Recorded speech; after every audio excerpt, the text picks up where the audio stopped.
Yeah! Greetings, Hack and Field fans. I hope you're in the mood for a little fiendly competition. It's that time of fear again. The annual All-Crypt Die-Cathlon. I've been working out like crazy to get ready. This year, I'm really going for the cold, kind of like the woman in tonight's tale. It's a putrid portrait of an up-and-coming young artist that's sure to leave a nasty taste on your palate. I call it... Yeah! 99 and 44 100% pure horror.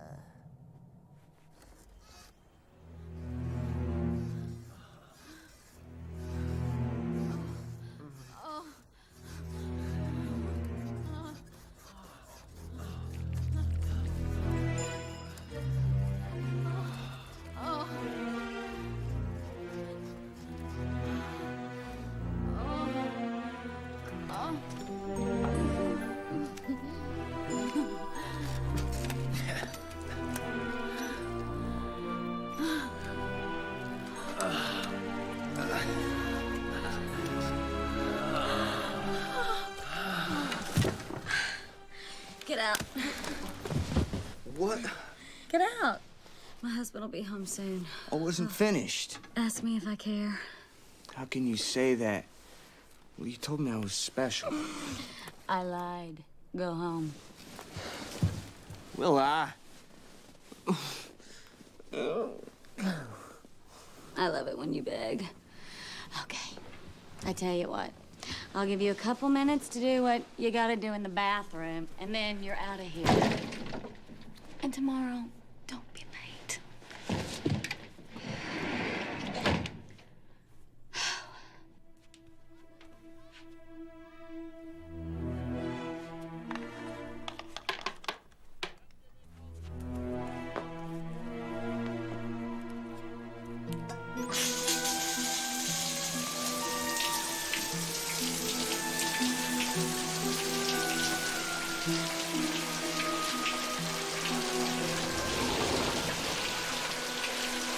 Honey, where's the antacid?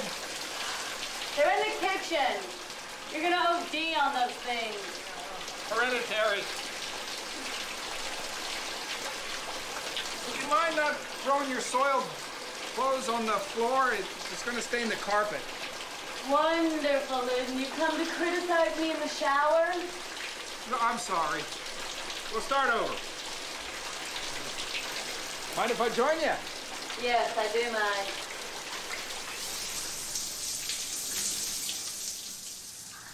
Greetings, shareholders. I'm Loudon Sandleton. Now, soap making has come a long way since my grandfather started Dermasmooth back in 1927. Back then, it took 2.5 days to make a single bar of soap.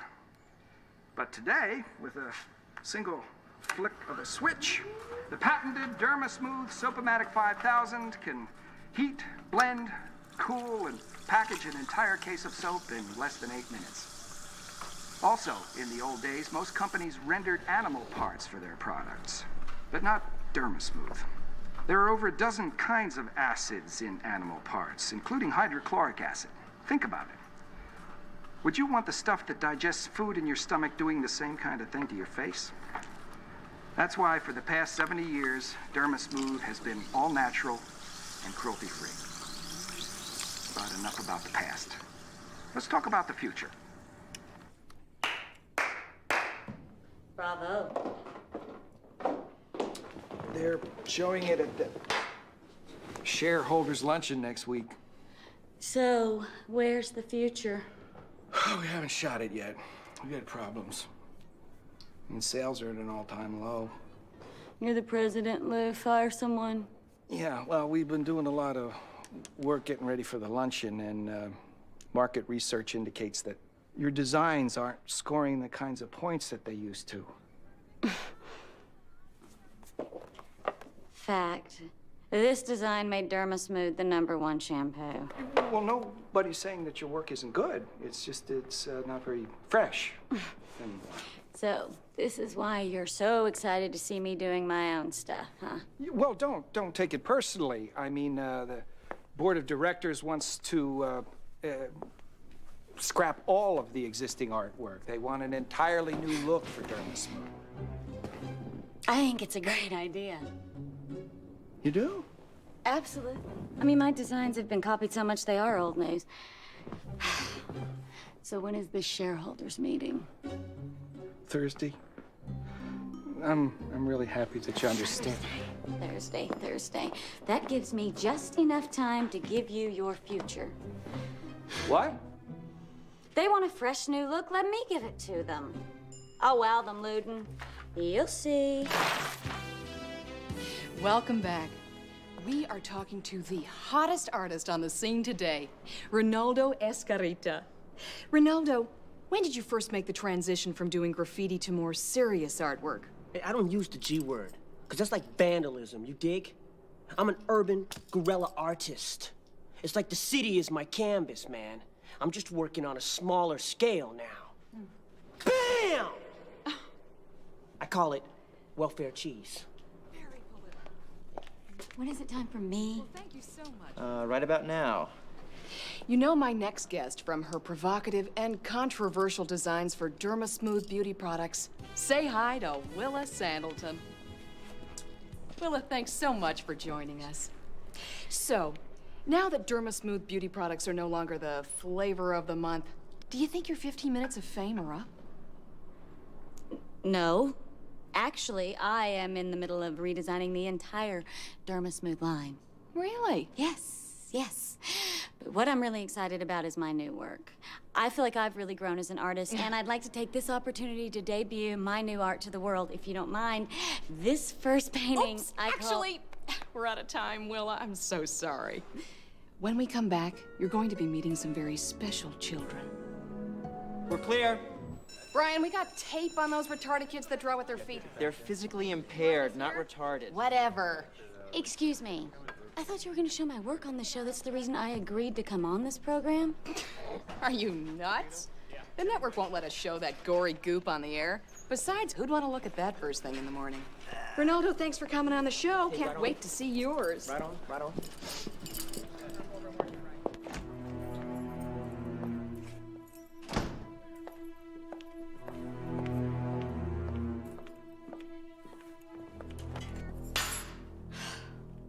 Hi. Hi. How was the TV show? I don't want to talk about it. What are you doing home in the middle of the day?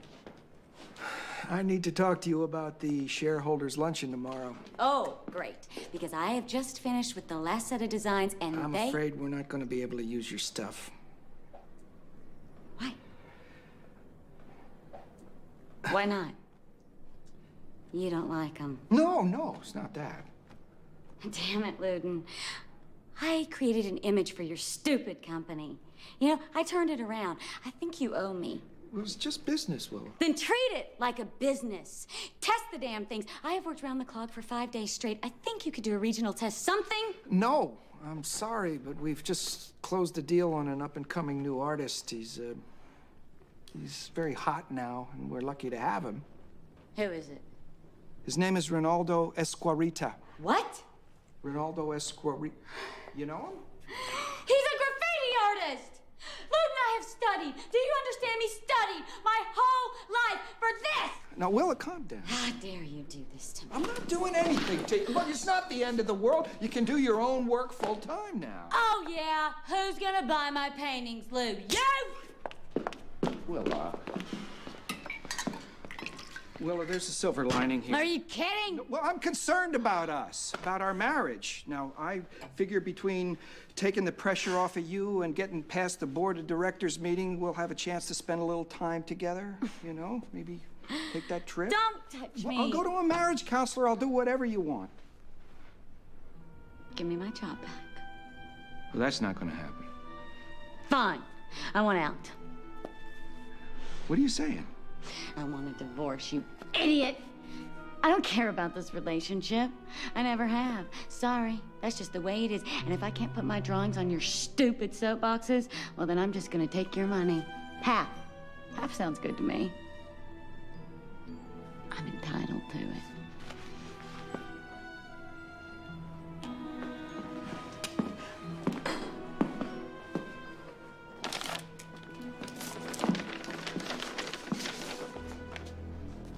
Sorry, it's come to this.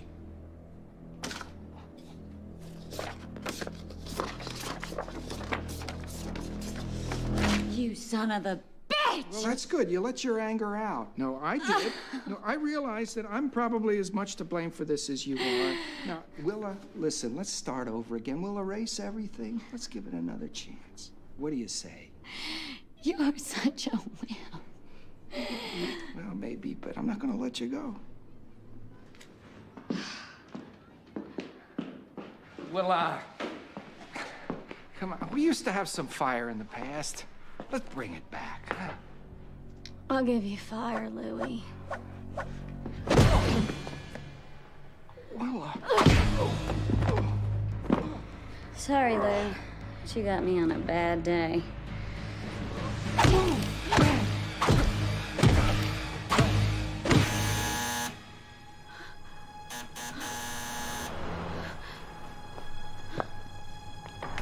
Hey! Drop me the key! What are you doing here? What do you mean? I'm right on time for our afternoon delight. Come back later. Oh, come on. Don't go teasing me like this. I'm begging on my hands and knees. Go away.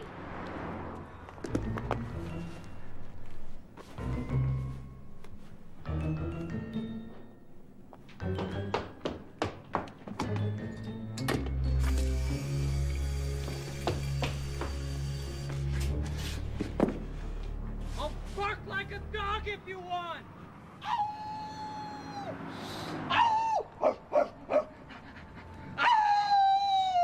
Not now, Tom. I mean it. Forget about the key. I think somebody's coming out.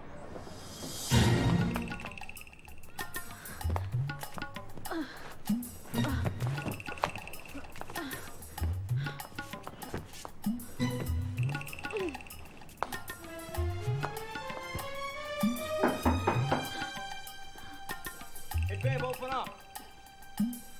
I know you need a strong hunk of man like me in there. Come on, babe, open up. Willa, come on. Willa, open the door. Open, open, open, open, open. Hi. Man, you've been painting up a storm, huh? Oh, yeah. Listen, I need you to do me a favor. Sure, I'll do you. Favor, that is.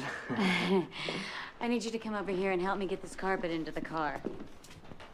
God, Willa, I'm so hot for you. Let's do it on the carpet right now. No, you don't. No. Funky. Ow! Tom. Oh.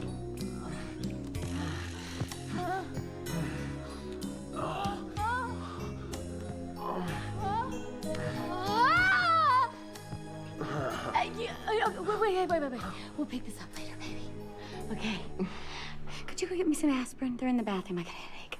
You got a headache now? I'm sorry. I'll make it up to you later. I promise. Okay.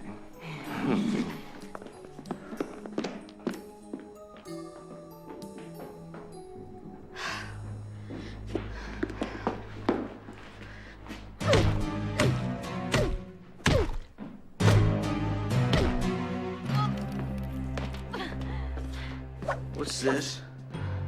That's for later. All right. Now help me get this into the car. We'll get your husband to do it. I ain't your slave. Luden is out of town, and you are my slave. Okay. Man, this stuff's looking realer every day. It's a mixed media piece. It's a gift for Luden. Now beat it. Hey, wait a second. Promise me, Willa. Said scram.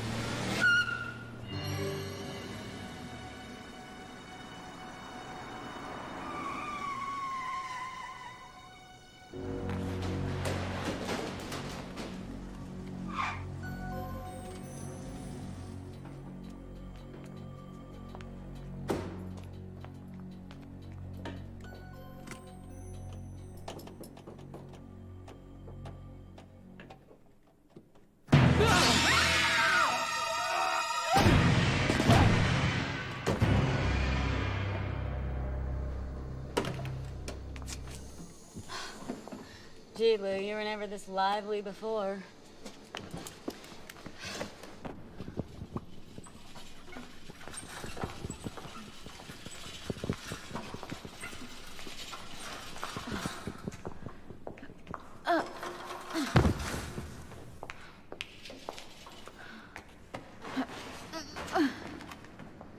Acid to acid, dust to dust.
Long day, huh, Lou?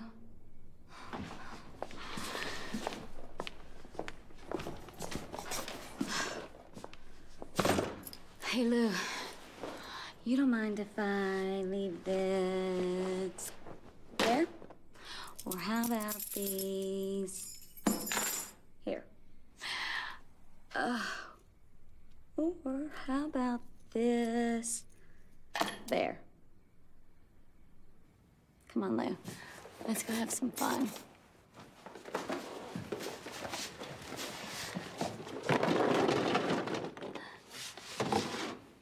Now you just sit right there and don't move a muscle.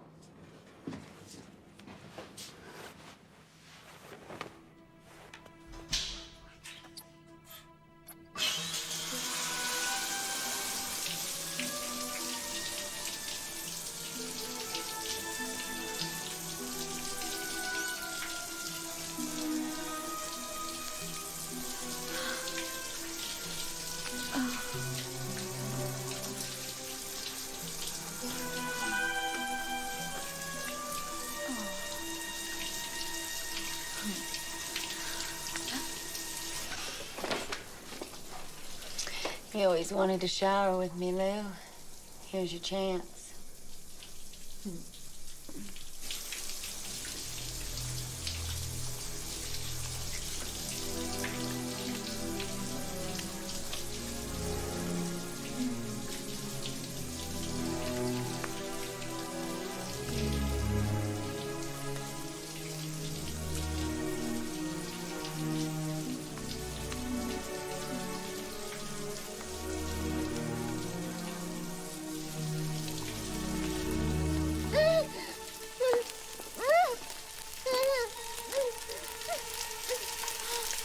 There are over a dozen kinds of acids in animal parts, including hydrochloric acid. Think about it. Would you want the stuff that digests food in your stomach doing the same kind of thing to your face?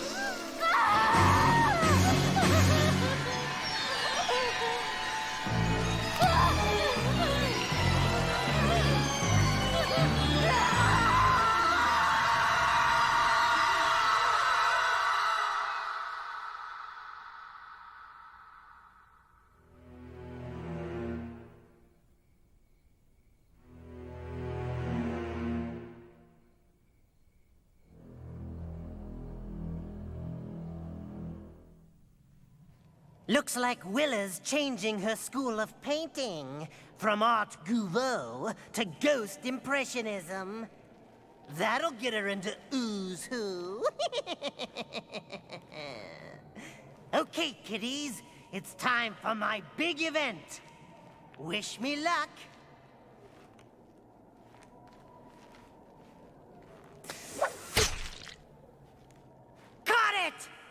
Ah, the kill of victory.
Hello. How are you? I'm Fearest Gup. Hi. Care for a chocolate?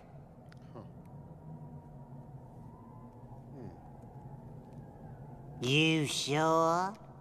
Mummy always said life is like a box of chocolates. You never know what you're gonna get.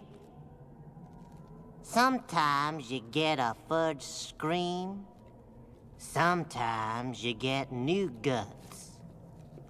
Know what else Mummy said? She said, scary is as scary does. Which brings to mind the man in tonight's terror tale. He's just dying to get out of the mess he's in. Literally. It's a little piece of horrid candy I call you murderer.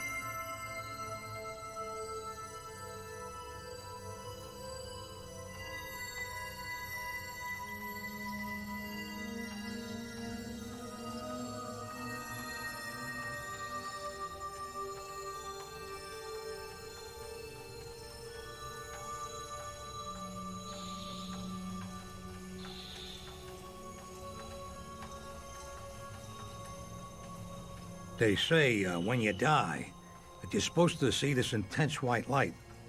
You're supposed to walk into it like it was the gates of heaven or something. At least that's the way I always heard it. Well, I'm dead. And so far I've seen a lot of things. But some cockamamie white light ain't one of them. That's right, I'm dead. And one thing I can definitely tell you about it, it ain't like I expected it to be. Stick around, you might learn a thing or two. Just a couple of hours ago, I was alive as the rest of you. And then, seemed like destiny had taken a hand. Seems that destiny has taken a hand. What was that, Mr. Spinelli?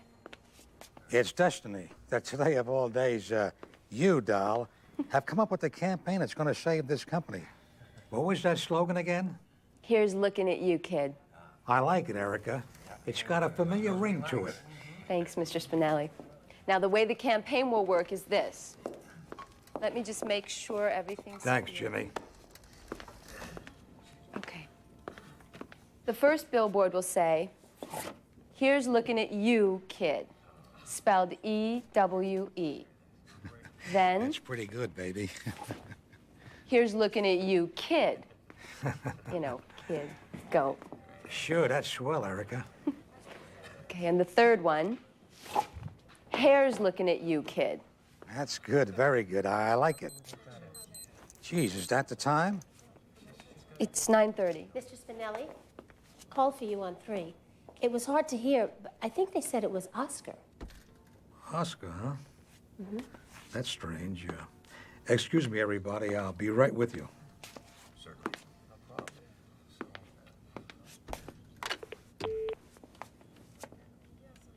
Oscar? No, Lou. It's Betty. Surprised to hear my voice. I'm supposed to be dead, aren't I? Aren't I, Lou? Your pal, Oscar, sent a couple of goons over here to kill me. But I got bad news for you. I hear what you say. It didn't work. You hear me, Lou? Listen. This won't do any good. You'll never understand me, but I'll try once, then give it up. Don't bother, Lou. I'm calling the police. You are going to jail. Do you hear me, Lou? To jail.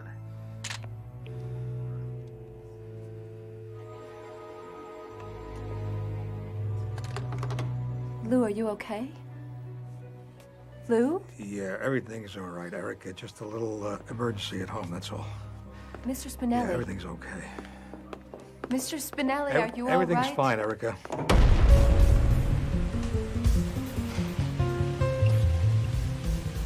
In a part of town where I grew up, you did what you had to do to survive, whether it was legal or not. I robbed, cheated, even killed. I did a lot of hard time before I got wise to what a sucker's game it was. Unfortunately, no one was offering second chances. So I busted out of the joint, got a new name and a new face, and put my past behind me. At least I thought I did.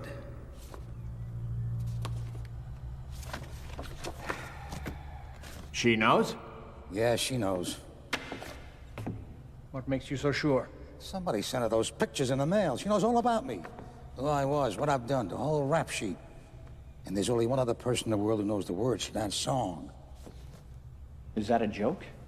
You think that I'm the one that performed plastic surgery on you. I'm the guy that changed your face. Yeah, and made me look like Bogart. You know how hard that was? It would have been easier to make you look like Gabby Hayes. How could you think it was me? You're still a wanted man. Every police department in the country wants to get its hands on you. And I'm your accomplice. If you go down, I go down. Why would I spill my guts to anyone, let alone your wife? Keep your pants on, Oscar. Now, look, I may have been a little too hasty. Okay, you're the doctor. What do we do? If she's wise to us, there's only one thing we can do. Kill her. Kill her? Don't be screwy. I know a few guys. Might cost little money, but they'll take care of it. You're starting to scare me, Oscar. And they'll make it look like a break-in or an accident. An unfortunate mishap while you were at the office. You're talking crazy. Don't go soft on me, Lou. We did it for each other then. We do it for each other now. I know that. Look, I'm not in love with the idea. I know that, too. But what's our alternative, Lou? The electric chair? I wish you hadn't said that. That Oscar, he sure had a way with words. He was almost as good with them as he was with a scalpel. He always was the smart one. That's why he stayed in school, got off the streets, and never went to the big house. The big house. There was one thing I promised myself the last time I was inside. I ain't never going back. I know what you're thinking. What's the smug complaining about? He did wrong and He got what he deserved. But I tried hard to be Joe above average citizen. I built a successful business, paid my taxes, without griping. I even did charity work. Unfortunately, I made one other mistake that brought down the whole house of cards. Betty.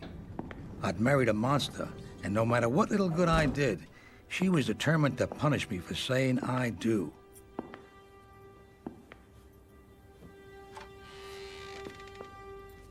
I had no idea what was waiting for me when I walked through my front door, but whatever it was, I was ready for it.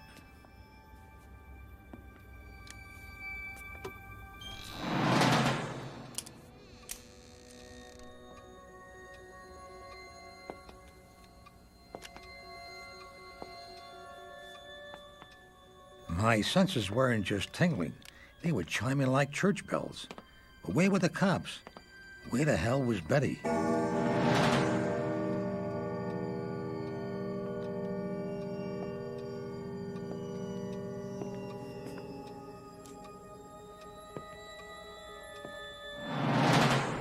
And then I saw it. A body lying on the sunroom floor. Betty must have gotten a drop on him. Oh, no. Oscar. Drop the gun, Lou. Oscar, what the hell is going on? I said drop it. All right, relax. I'm dropping it. Ah. Betty. Hello, Lou. Good work, sweetheart. How long has this been going on? Almost a year. Not that you've noticed.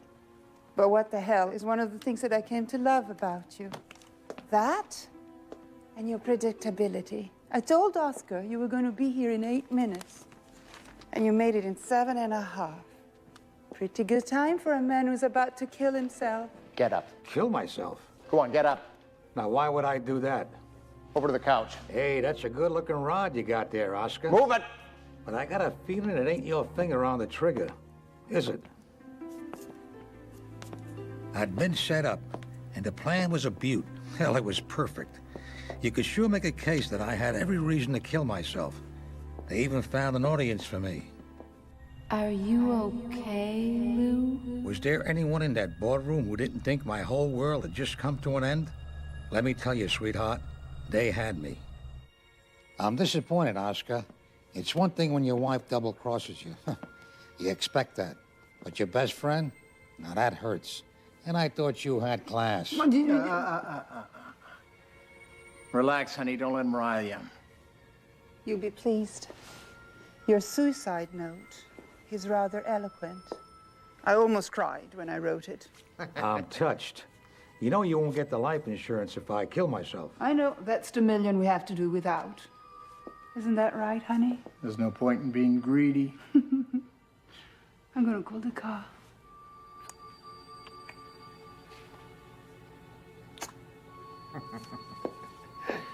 Sit down, Lou.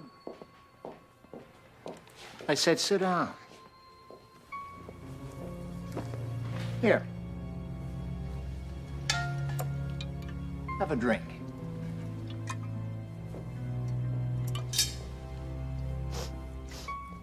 Great bug juice. What is this? Some sort of a Jim Jones cocktail? Drink up, Lou. Sometimes, chum, you go soft-headed. I like to see any blonde do that to me. She's got you crazy. You're wasting your breath, Lou. Come on. It'll be quick. Heck, you're my best friend. I wouldn't make you suffer. I'm glad friendship counts for something. I'm waiting, Lou. And then it hit me. Their plan required a massive dose of poison in my system, not a slug from a .45. You know, Oscar, I don't think you'll do it. Oh, no? No, but go ahead and shoot. You'll be doing me a favor. Here's looking at you, kid.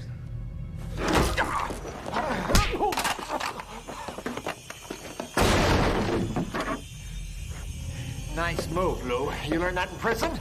Nah, that's a little trick I picked up in Benny's shooting gallery in Coney Island. And if you don't quit stalling, I'll show you some other tricks I learned in Brooklyn. No! Oh. Oh. Oh. Oh.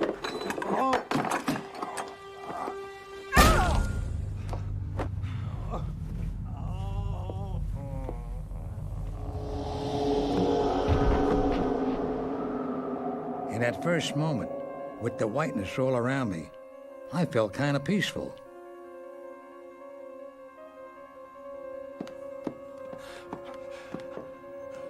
I wondered, am I dazed, paralyzed, or am I, He's dead. He's dead. He's dead.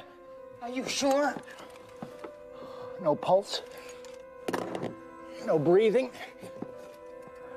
His pupils are dilated. He's dead, all right. Well, ain't that a kick in the ass? But if he's dead, how come it looks like he can still see us? Yeah, it's creepy. It was a lot more than creepy. Let's get him up. It was screwy. Come on, get his feet. None of it made any sense. The white light was gone. My soul, as far as I could tell, hadn't risen from my body. Wait, put him down. What the hell was going on? So far, death was full of surprises. I could still see, still hear. Damn! And I sure as hell could feel. What is the matter? Look at him. He's got a dent in his head. What did he do? Beat himself to death? Let's throw him off the balcony so he jumped. And he better hit a piece of naked sculpture on the way down. The guy's got a pair of nipples punched in the top of his head. The police aren't that stupid. Why the hell did you hit him with a statue? Well, I'm sorry. I was trying to help, all right? So Betty had hit me with the Picasso. I always said it made quite an impression. The whole plan's screwed up. Our alibi, everything. This is never gonna look like a suicide. Okay. What if he didn't commit suicide? What if he just disappeared? We get rid of the body. Yeah, you're right. Lou was afraid the cops were onto him, so he ran. He vanished without a trace. If anybody asked you, you don't know. Nobody knows. It's perfect. Come on, let's get his feet. Being dead was beginning to scare me. Where the hell was heaven? Maybe my soul had already risen, and I missed it. What are we doing? We take him down to the garage. I'll explain it when we get there. When was St. Peter gonna meet me at the pearly gates? Ah, the hell with him. I'd have settled my Uncle Roscoe waving me in. Lou, are you there? Who's that? I don't know. Lou? Lou, are you all right? Damn, now we have to open the door. Are you kidding? We can't risk it. She might call the police. Lou, is someone there? Here. Lou! We'll put him in the closet. Come on. Help me out here. Here. I'll get him. You stall her. I'm coming. Maybe this was karma at work. Wait a minute. Maybe God had a sense of humor, and this was his idea of justice in the universe. An eternity of being dragged around my apartment and dropped on my head.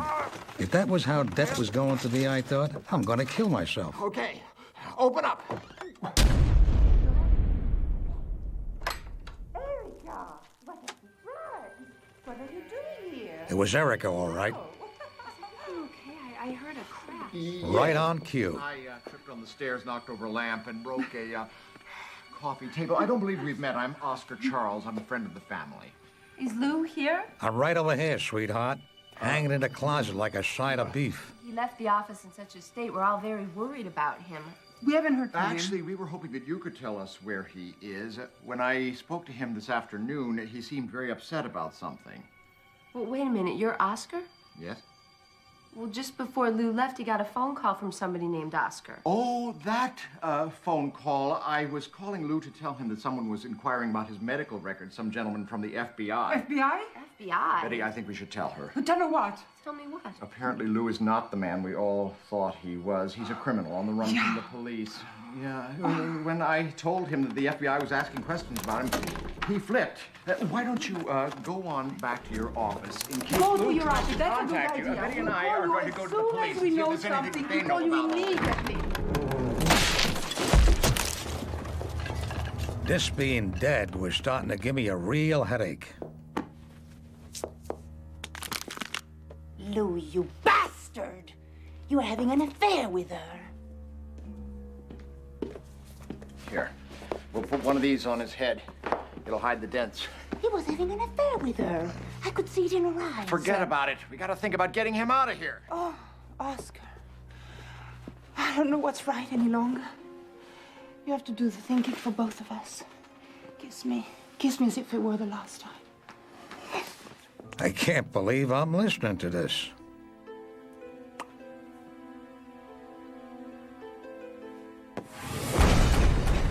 With that damn hat stuck over my eyes, I couldn't see. But it felt like they had crammed me into my car, and it sounded like they were headed pretty far out of town. I had decided that this wasn't hell. Hell couldn't possibly be this stupid. Anyway, I got to thinking about things like my old pal, Oscar. Don't go soft on me, Luke. We did it for each other then, and we do it for each other now. I know that. At least now I know what he meant by doing it to each other. And speaking of doing it, that got me thinking about Erica. You see, Betty was right about Erica and me. Oh, Lou. You're the best, you know that? You're warm, sensitive, caring. You're great in bed. What would you say if I told you I'll never leave you? Nobody ever loved me that much. And I did a lot of thinking about Betty. Oh, Lou, you're a bastard! You're a scum, you know that? You're cheap, insensitive, stupid, and lousy in bed. What would you say if I told you I'm leaving you? Nobody ever loved me that much. I wouldn't exactly say I was getting used to being dead, but I was beginning to see a pattern. Hurry up, get the other shovel. Here's a spot over here. No, there is a spot down there, on the bottom of the hill. All right. Well, hurry up. We got to get him in the ground before the sun comes up. Time was beginning to take forever. There we go. It felt like I'd been cooped up in that car for an eternity. I was starting to get cramps. Thanks, pal.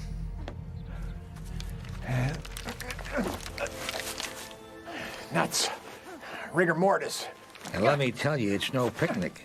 Every last cell in your body goes rigid, and it hurts like hell. Ah, they're taking me out to a piece of property I'd bought in the hills. I plan on retiring there. I just hadn't planned on doing it so soon. How deep you gonna make that thing? Deep. Well, help me get him out of the car. He's starting to stiffen up. That's more than you ever did for me. Come on. Dead Betty was pretty talented. She could lie, murder, and tell jokes. She was the comic from hell. Hold it right there. Put your hands where I can see them. Don't shoot. Lou. Well, what do you know? The cavalry comes to the rescue. God, what'd they do to you? Maybe God had decided to give me a break after all. Put your hands back up. What a relief. Like I said, being dead is certainly full of surprises. How the hell did you get here? I followed you. I knew it. Put your hands up. Hello. You've reached 911. Hello, can you hear me? All our lines are currently... Hello, you're breaking up. This is an emergency. Poor Erica. So beautiful, Can you hear me now? so loyal, Thank God. Listen, this is an emergency. so trusting. Yes, there's been a murder. Erica. So dumb.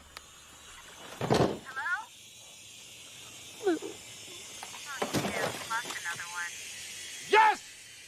Oh, I feel much better. And then something strange happened. Turned out that Betty was a hell of a shot. We're talking something the Warren Commission would have been proud of. That bullet killed Erica, smashed the windshield, tore through my chest, and severed my spine. Look out, the car! Oh, my God! Run! Run!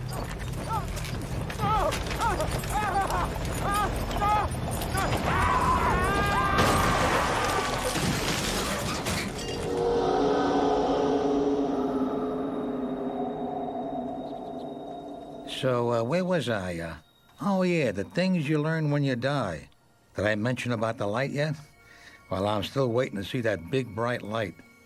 I'm beginning to think that there is no, Hey, wait a minute. There's a light. Got one in the car. Dead from the looks of it. Give me a hand here.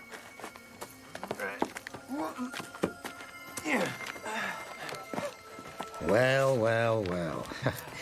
He's looking at you, kids.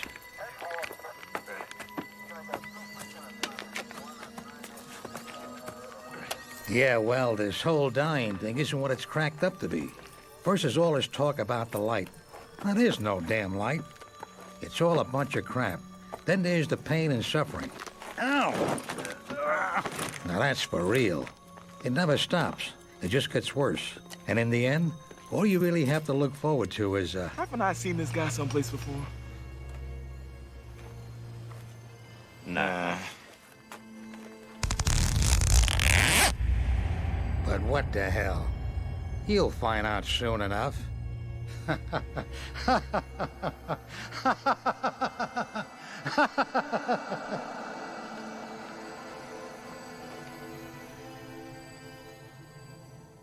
You know, I kind of feel sorry for Lou. Surely there's got to be an easier way to get an Oscar. I hope my story didn't scare you too much, Mr. Hitchcock. Actually, I'm a very big fan of yours. If you want, you can tell me a story.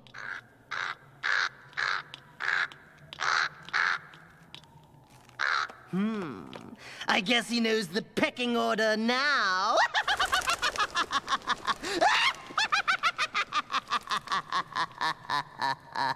The neon sign flickered like a dying heartbeat, casting jagged shadows across the cracked pavement of Eastridge Avenue. Rain-slicked streets reflected the garish reds and greens, painting the night in unnatural, nauseating hues. The hum of electricity from the sign above a convenience store buzzed intermittently, as if the wiring itself were struggling to survive the oppressive darkness. Inside, the shelves were stocked with ordinary things: cans of beans, potato chips, cheap cigarettes. But in that sterile fluorescent glow, they seemed grotesque, lined up like miniature monuments to despair. Harold Finch, the store's overnight clerk, wiped his palms on his apron and glanced at the clock. 11:47 p.m. The wind rattled the glass door, carrying a scent of wet asphalt and something else. Something metallic. He shrugged it off, telling himself it was just the city, alive and angry, reminding him that he was alone. He had worked this shift for nearly 3 months now, and though he tried to convince himself it was routine, there was a growing tension in the air that even fluorescent lights could not chase away. Every few minutes, the bell above the door jingled, except it didn't.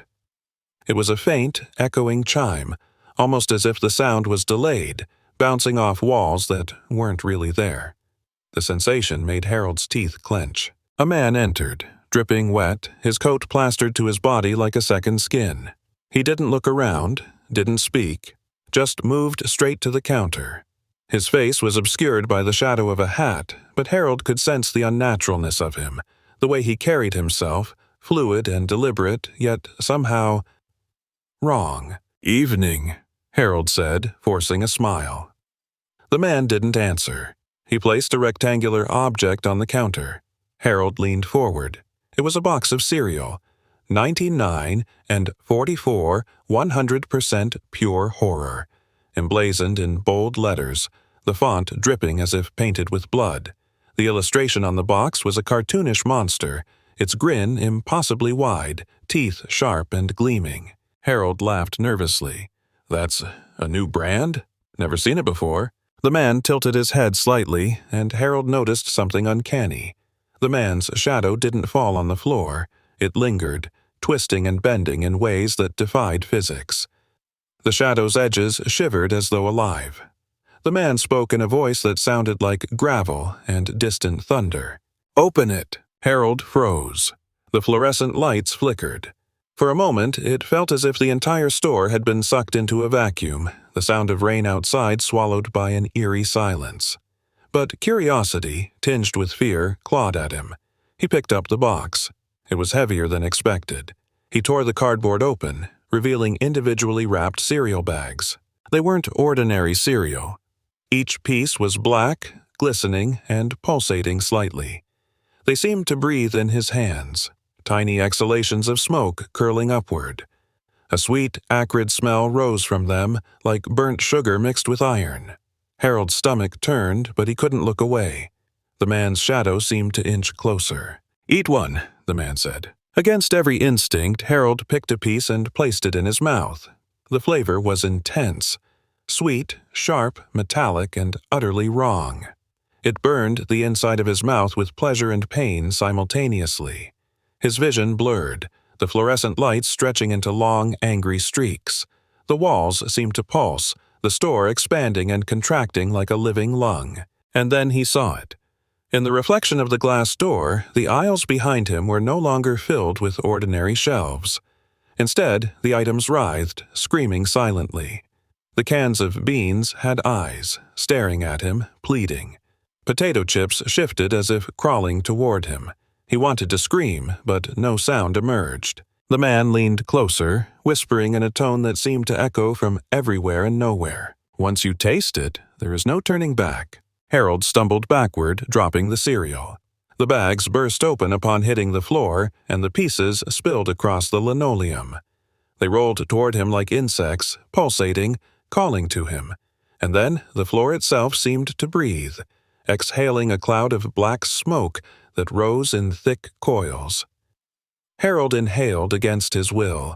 Memories, not his own, flooded his mind.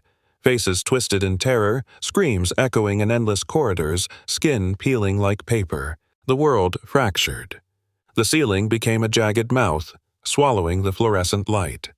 The shelves bent, reaching for him with clawed edges. The cereal laughed, a high-pitched, manic giggle that seemed to pierce his skull. Every sense screamed at him to flee, but his body was frozen, as if the shadows themselves had taken control. And then, abruptly, silence. The man was gone. The cereal pieces lay scattered. The shelves were ordinary again. Only Harold remained, trembling, sweat mingling with the rainwater dripping from his coat. The clock on the wall read 11:59 p.m. He wiped his hands, but they were stained black. Not from the cereal. He looked at his fingers, and the skin itself seemed wrong, stretched too thin, veins visible in impossible patterns. Harold stumbled to the door. Outside, the rain had stopped. The neon sign flickered once more, then steadied. But a deep sense of unease lingered. Something had crossed into his world, something hungry, something patient. He didn't know what horror awaited him beyond that door. All he knew was that it would return, and it would be waiting. The first taste of terror had been consumed. And in the darkness of Eastridge Avenue, the night waited with a patient, malevolent hunger. The next morning, Harold woke in a cold sweat, gasping for air as if he had been submerged under water. Sunlight pierced the grimy curtains of his small apartment, but it brought no relief, only a harsh contrast to the inky darkness of the previous night. His hands were clean now, the black stain gone, but he couldn't shake the sensation of crawling veins beneath his skin, twitching in anticipation. The memory of the cereal, of the shadowed man, of the store transforming into a living nightmare, was etched into his mind as if burned there by an invisible branding iron. He dressed quickly, opting for a plain gray shirt and jeans, trying to convince himself it was all a dream. Yet, even the ordinary sounds of his apartment, the ticking clock, the hum of the refrigerator, felt amplified, almost deliberate, like whispers plotting against him. He stepped outside, inhaling the crisp morning air, only to be met with an eerie silence. Eastridge Avenue looked ordinary. Puddles reflected the blue sky, and a few early risers scuttled past. But Harold knew the truth. The city itself had shifted. As he walked, he noticed subtle anomalies. Streetlights that should have been off flickered faintly, almost imperceptibly. Car horns sounded delayed, echoing from nowhere and everywhere at once. And then, in the corner of his eye, he saw movement, a ripple across a storefront window, though the glass was smooth, unbroken. It was like watching a reflection of reality bend. Harold shivered, accelerating his pace. By midday, he arrived at the convenience store, ostensibly to retrieve his paycheck, but also drawn by a compulsion he didn't understand.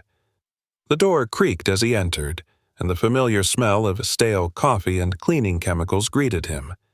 Yet beneath it, there was that metallic tang again, faint but unmistakable, curling his stomach.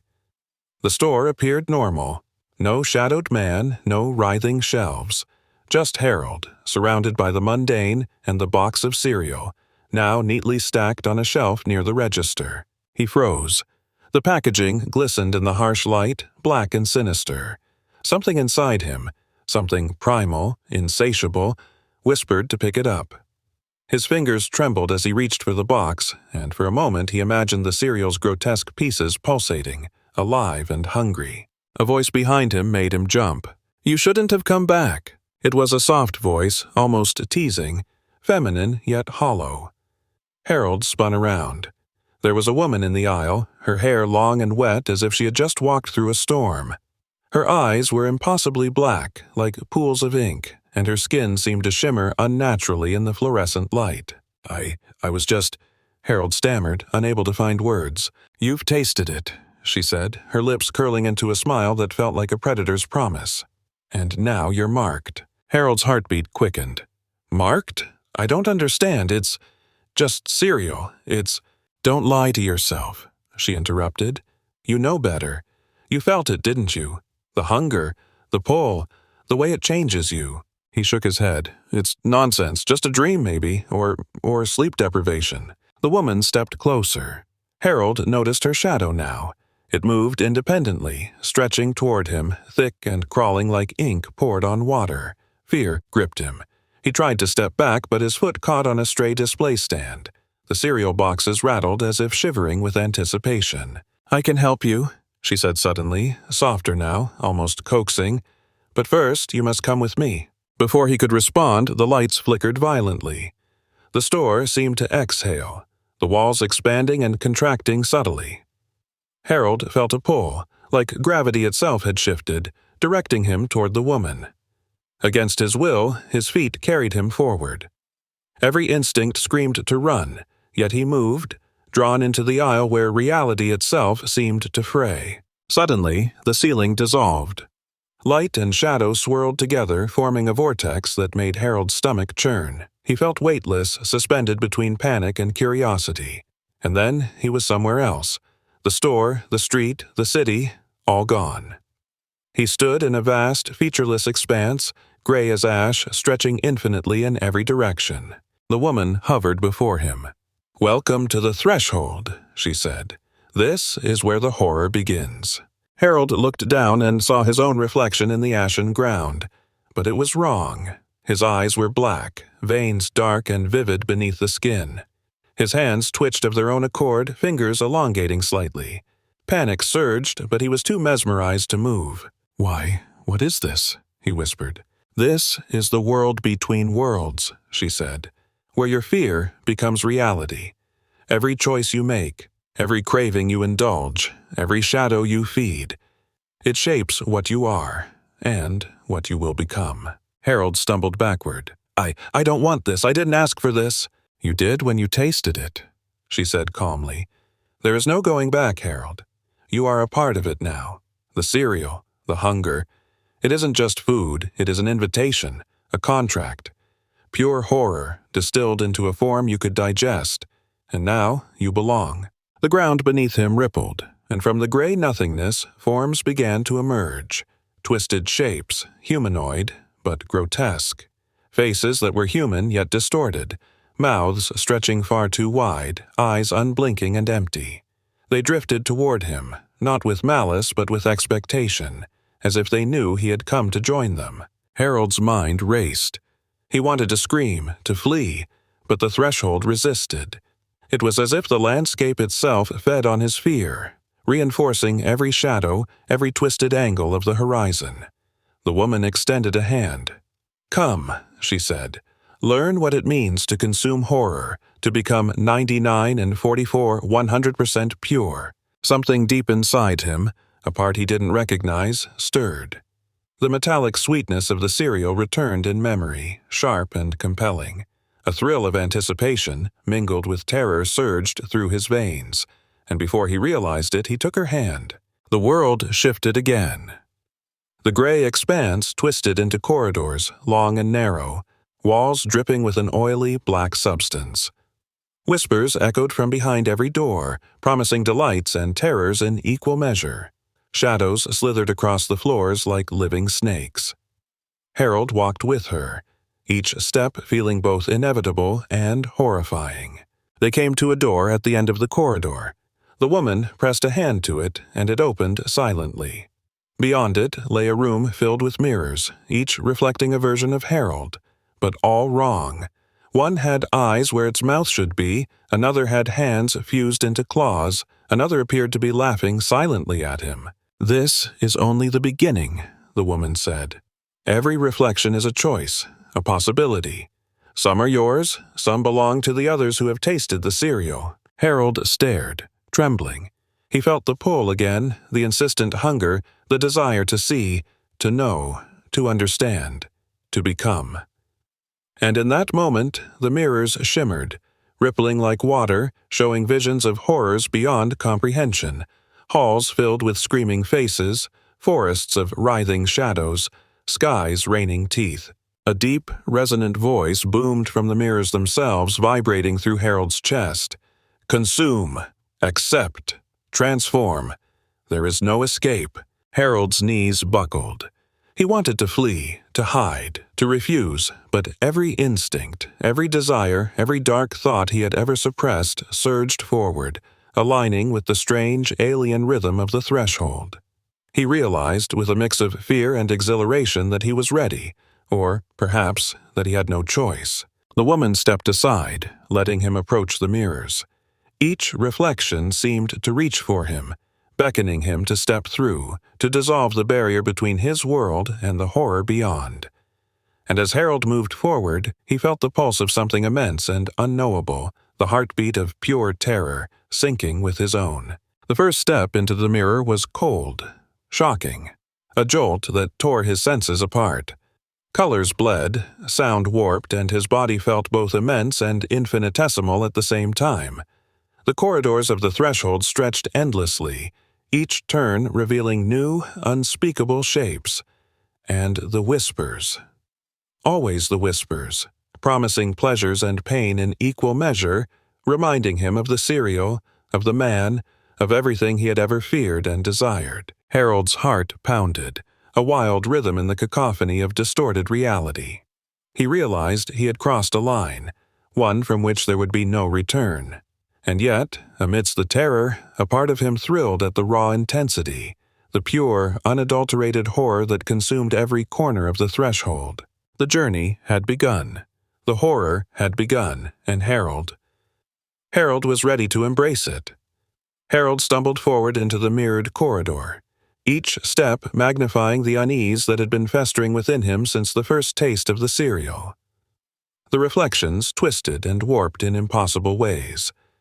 Some of them grinned at him with grotesque, gaping mouths, while others seemed to whisper silently, their lips moving in rhythms he could almost, but not quite, understand.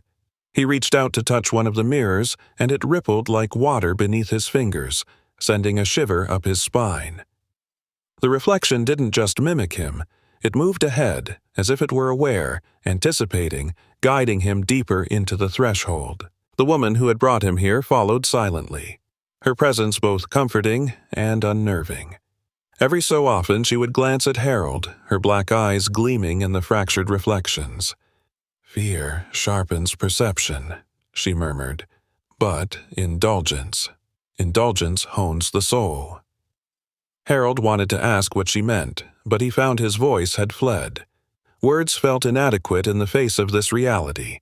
His own shadow had grown long and serpentine, crawling across the mirrored floor like an independent entity, curling around his ankles and whispering ancient, unintelligible promises. Ahead, the corridor twisted sharply. He turned a corner and the air shifted. It smelled of rust, decay, and sugar, sweet yet rotten, a scent that made his stomach churn and his mouth water simultaneously. Shapes moved in the periphery of his vision, barely visible, but Harold knew they were there. Something lived in the threshold, feeding off his fear and curiosity in equal measure. Each pulse of terror made the corridor stretch, elongate, fold in on itself. The boundaries of space no longer applied. At the end of the hallway, he found a door. Unlike the previous mirrors, this one was solid, dark wood with brass fittings. The handle was cold to the touch, vibrating faintly under his fingers. As he turned it, a loud, wet tearing sound had echoed behind him, and he felt the threshold shift violently. The walls behind him seemed to stretch backward like taffy, and he caught glimpses of shadows forming human shapes. Faces twisted in silent screams, hands reaching, always reaching. Beyond the door lay a small circular room lit by a single hanging light. The ceiling was low, suffocating, dripping condensation that smelled like iron. In the center of the room sat a table, and on the table another box of cereal. Its label read the same: 99 and 44 100% pure horror. But this box, this one pulsed. It throbbed with a heartbeat, black veins spreading across the cardboard like arteries. Harold approached slowly, his reflection in the walls dancing and bending around him. He reached for the box, and the shadows of the threshold writhed beneath his feet. As his fingers brushed the surface, a voice, deep, reverberating, almost mechanical, filled the room. Consume, become, complete. The words weren't just heard. They were felt, vibrating through his chest, syncing with the erratic rhythm of his heartbeat. Panic surged, but so did a perverse curiosity. He wanted to run, to escape, but the threshold had already ensnared him. His mind was flooded with visions, childhood fears, adolescent anxieties, unspoken desires. The cereal had unlocked them, distilled them into something tangible. He felt a strange, perverse pleasure in acknowledging each one, each shadow that had once lurked in the corners of his psyche. And then he saw them. Around the edges of the room, shadows coalesced into figures.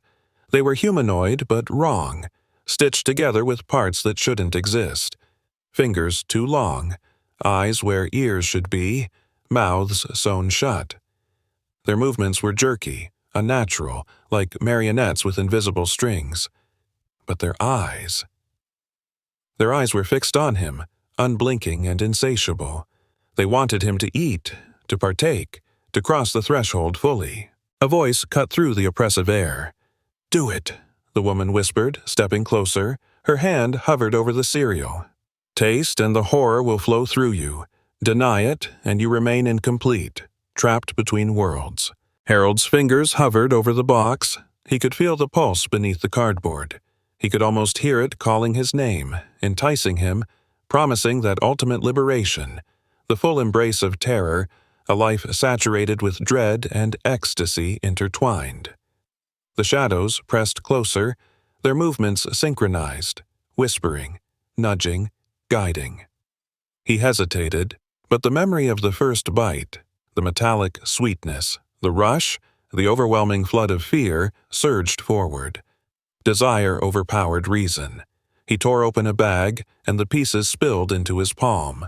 The first bite was like fire and ice combined, a sensation that made his bones vibrate, his skin tingle. The shadows around him shivered and writhed in response, like they were feeding off the dark ecstasy pulsing through his veins. His reflection in the walls multiplied, dozens of Harold's screaming, laughing, crying, each one a fragment of his mind, fractured and alive. He felt a deep, ecstatic understanding. This was only the beginning. The cereal didn't just affect him, it opened a gateway, a channel into the collective horror of all who had ever tasted it. The room trembled. The ceiling dripped faster, the walls undulated, and the shadows became more defined, forming grotesque, monstrous shapes.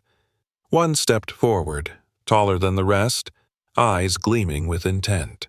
It reached for Harold, and he realized it was a version of himself, but corrupted, stretched, hungering.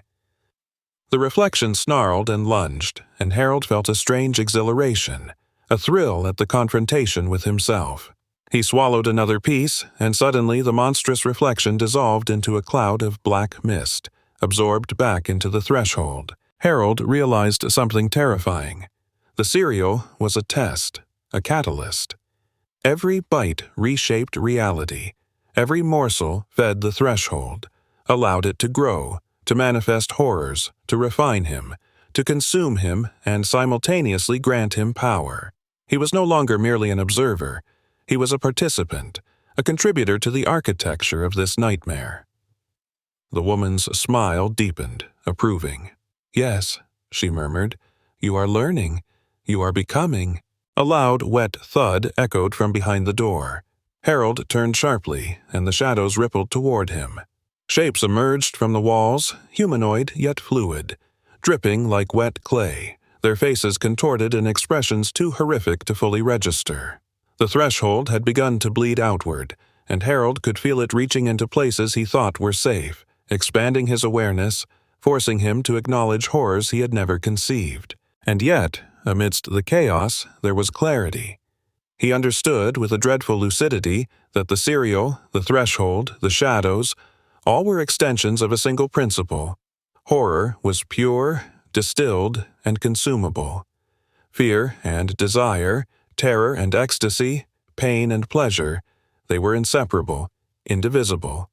The serial was the conduit, the threshold the crucible. He could resist, but only at the cost of his soul. Or he could surrender, embrace it fully, and in doing so, transcend the limits of ordinary perception. Harold's hand hovered over the final piece.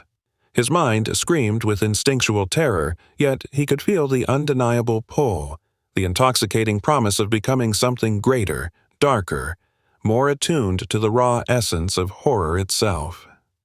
He closed his eyes, swallowed, and let the world dissolve around him.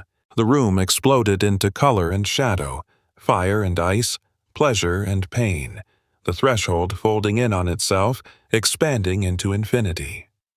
Every scream, every whisper, every pulse of fear he had ever known coursed through him, vibrating through his veins, merging with his own heartbeat.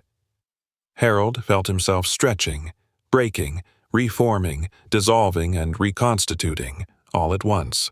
He was everywhere and nowhere. Every horror, every shadow, every taste of dread that had ever existed was inside him, and he inside it. And then, stillness. The woman was gone. The mirrors, the shadows, the ceiling dripping with condensation, all of it vanished. Harold stood alone, the box of cereal in his hands, the threshold's power thrumming faintly beneath his skin. He understood now. The world he had returned to would never be ordinary. Every reflection, every shadow, every whisper in the night was a doorway, a reminder, a lingering taste of what he had consumed. Harold's eyes glinted in the dim morning light seeping through the windows of the threshold's exit. He was changed, purified, fractured, whole. And somewhere deep inside, a small, dark voice chuckled. 99 and 44, 100% pure horror, it whispered. And now, it's only the beginning. Harold emerged from the threshold into the early morning streets of Eastridge Avenue, but the world was not the same. Sunlight fractured into jagged prisms against the puddles, as though the very atmosphere had been infused with a subtle, malevolent energy. The air hummed faintly, carrying whispers that tickled his ears, just on the edge of comprehension. The neon signs that flickered above the storefronts seemed to pulse in rhythm with his own heartbeat, as if the city itself were aware of what he had become. He shivered, not from cold, but from the sensation of being observed, not by people, but by the invisible tendrils of something that had followed him from the threshold. The cereal box in his hands felt heavier now, pulsing subtly, veins of black running across the surface like living arteries. Harold understood, with a clarity that both terrified and exhilarated him, this was no ordinary product. 99 and 44, 100% pure horror was a key, a conduit, a declaration. Every bite he had consumed had opened doors, not just to the threshold, but to something that seeped into reality itself. He looked around, half expecting to see the shadows slinking behind walls, but the streets appeared normal enough to be deceptive. The true horror, Harold realized, was subtle, woven into the cracks, the glances of strangers, the rhythm of the city. He started walking, his steps echoing unnaturally against the wet asphalt. Every footfall seemed to stir the air, vibrating with whispers he could almost decipher. Shapes darted in peripheral vision, shadows stretching too long, edges too sharp. He passed the convenience store where it all began. The neon sign buzzed erratically, flickering in jerky staccato, and for a moment, Harold thought he saw a figure inside. The shadowed man from the first night, motionless, staring with intent. But when Harold blinked, the store was empty. Only the faint scent of metallic sweetness lingered, teasing his senses, calling him back. Harold continued down the avenue, drawn by a compulsion he neither resisted nor fully understood. The city around him began to change imperceptibly. The familiar landmarks, lampposts, shop windows, street corners, twisted subtly in his perception, edges bending, distances elongating. A child's laughter rang out from an alleyway, sharp and discordant. Harold's stomach clenched. He could feel the threshold's influence leaking into this world, seeping into his awareness. Every sound, every shadow, every reflection in a puddle or window became a potential doorway, a fragment of the threshold stretching outward. In the alley, the laughter condensed into form. A small figure stood under a flickering street lamp, its silhouette distorted, legs impossibly long, fingers stretching like roots into the wet pavement. Harold froze, heart hammering. The figure lifted its head, revealing a face too wide, eyes too bright, and a mouth that split into an unnatural grin. The child, or whatever it was, held a bag of cereal identical to his own, black and pulsating. "Welcome," it whispered, voice high-pitched and hollow. "You're ready." Harold swallowed hard. He felt the pull, the same seductive tug that had drawn him into the threshold. The child, or emissary or mirror, stepped closer. Every instinct screamed to run, yet his feet carried him forward, inexorably drawn to the pulsating cereal. Shadows around the alley walls writhed, as if animated by anticipation. Harold's reflection shimmered in a puddle. His eyes were black, veins dark and vivid beneath his skin, and for a fleeting moment he barely recognized himself. The child extended its hand, offering a single piece of cereal. The metallic sweetness called to him. Memories of the threshold flooding back. The sensation of the mirrors, the warped corridors, the ecstasy and terror entwined in every bite. He hesitated, then took it. The moment it touched his tongue, reality fractured again. The alley melted away. Harold stood in a forest, dense with fog, but not ordinary fog. This was alive, crawling across the ground, curling around tree trunks, whispering secrets in 1,000 simultaneous voices. The trees themselves were blackened and writhing, bark shifting like scales, branches reaching for him with clawed fingers. The pulsating cereal in his hand radiated a magnetic force, and the shadows of the threshold surged, converging from every corner of the forest. A whisper slithered into his ear. Consume. Accept. Become. Harold's knees buckled. The forest twisted violently, eyes appearing on every branch, teeth glinting in the fog, faces screaming silently. And yet, amidst the terror, he felt a surge of power, an exhilarating clarity. Each bite of the cereal connected him to the threshold in a new way, granting him access to its knowledge, its machinery, its endless, pulsing horrors. He was both observer and participant, creator and creation, intertwined with the infinite web of fear and ecstasy that the cereal had unlocked. Suddenly, a shape emerged from the fog, a towering figure, humanoid but grotesque, composed of writhing shadows and blackened flesh. Its head split open like a blooming flower, revealing eyes that rotated independently, mouths that chattered in unison. The figure moved toward him, slow and deliberate. Harold braced himself, expecting pain, terror, death, but instead the creature stopped, regarding him with an almost reverent curiosity. "You are different," it rumbled, voice echoing as if from the deepest chasm of the threshold. "You have tasted fully. You're no longer merely human." Harold felt the words vibrate through him. A sense of inevitability settled over him. The threshold, the cereal, the shadows, they had chosen him, marked him. Resistance was impossible, but acceptance. Acceptance offered transcendence. The forest shifted. Paths opened, revealing endless corridors of darkened foliage, each lined with horrors more vivid and alive than the last. Shapes of former humans, twisted and reshaped by the threshold, drifted among the trees, their eyes black, teeth glinting, silently acknowledging Harold's arrival. They did not attack. They simply existed, mirrors of what he could become, warnings of what awaited if he faltered. The child appeared again, hovering at the edge of the path. "You must go deeper," it said. "Only by embracing fully can you navigate what comes next. Do not hesitate. Do not doubt. Horror is not to be feared. It is to be understood, consumed, and ultimately mastered." Harold's heart pounded. He nodded, understanding for the first time that mastery of horror did not mean domination. It meant immersion, surrender, becoming part of the ceaseless, pulsing nightmare that had claimed him. He stepped forward into the fog, the shadows of the threshold wrapping around him, pulsating in rhythm with the blackened cereal in his hand. And as he walked, the forest seemed to breathe in unison with him, every leaf, every branch, every whispering shadow attuned to his pulse. The threshold was not behind him, nor ahead. It was within, an infinite growing labyrinth of fear and ecstasy, waiting for him to explore every inch. Harold smiled, faint but genuine. He was ready. The fog swallowed Harold completely as he ventured deeper into the forest, but he was no longer merely walking. He was moving through layers of perception, stepping into spaces that defied conventional understanding. Each step seemed to echo in the multiple dimensions at once. The ground beneath him pulsated rhythmically, as if it had its own heartbeat, syncing to his. The shadows of the threshold clung to him, shifting constantly, whispering promises and threats in the same breath. He understood now.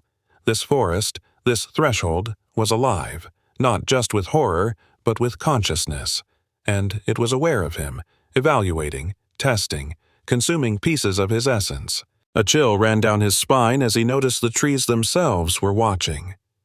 Eyes opened in the bark, greenish, glowing, unblinking. They blinked once, twice, in synchrony with his heartbeat, and Harold felt an icy tendril of fear wrap around his chest. But fear was no longer the raw, uncontrollable panic it had been. It was an instrument, sharpened by the cereal's influence, a tool to navigate this nightmarish landscape. He had tasted horror. He had allowed it to permeate his being.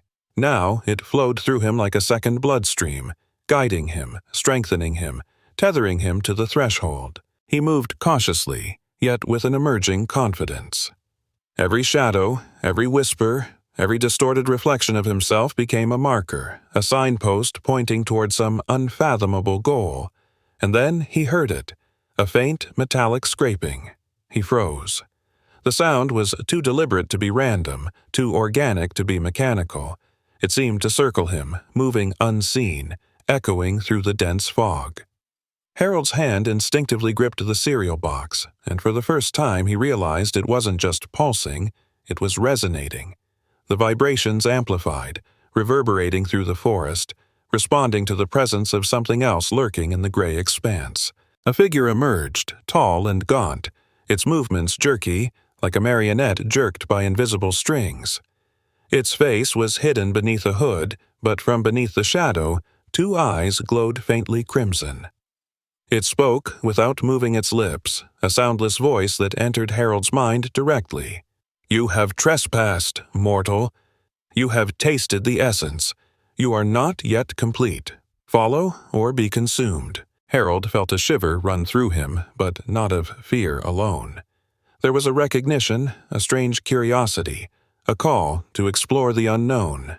He stepped forward, following the figure as it glided silently through the fog. Every step seemed to warp the forest around them. Trees bent unnaturally, branches entwining into arches, forming tunnels that were at once inviting and menacing. Shadows danced along the trunks, whispering his name in voices both familiar and alien. After what felt like hours, they arrived at a clearing. The fog thinned here, revealing a circle of standing stones, each carved with grotesque, shifting symbols that pulsed with a dull, red glow. In the center of the circle, the ground was scorched black, and the shadows of creatures danced within the scorched earth, writhing as though trapped between dimensions. Harold could feel the threshold's heartbeat intensifying, pulling him closer. The air was thick, tasting faintly metallic, sweet and acrid at the same time, the same taste as the cereal, distilled into the environment itself. "You are ready," the hooded figure said, gesturing toward the center. "Consume and ascend. Hesitate and be absorbed. The choice is yours, Harold Finch. Only through full embrace can you traverse the threshold completely." Harold stepped into the circle. The shadows within reacted instantly, swirling around his feet like liquid ink. He opened the cereal box again and poured a handful of the black pieces into his palm. The smell was intoxicating, metallic and sweet, filling his senses entirely.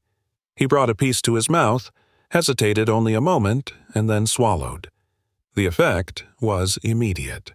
The forest disappeared, replaced by a kaleidoscope of impossible geometry, colors that should not exist, sounds that were shapes, and shapes that were echoes of sound. Pain and pleasure intertwined. Every nerve ending in his body felt expanded, alive, vibrating in harmony with the threshold itself. He felt memories, some his, some not, flow through him. Screams from centuries past, the collapse of civilizations, the terror of countless unknown creatures, all distilled into raw sensation. He understood, viscerally, that the cereal did not merely connect him to horror, it made him horror, a vessel through which the threshold could manifest in his world. A sudden realization struck him. The threshold was not static. It adapted to the fear, the choices, and the desires of those who consumed it. Each bite of cereal he had taken had not only changed him, it had shaped this space, warped its laws, and drawn attention. The hooded figure, more guardian than guide, now watched him closely. Its red eyes glimmered with approval. "You are evolving," it said. "But evolution demands sacrifice.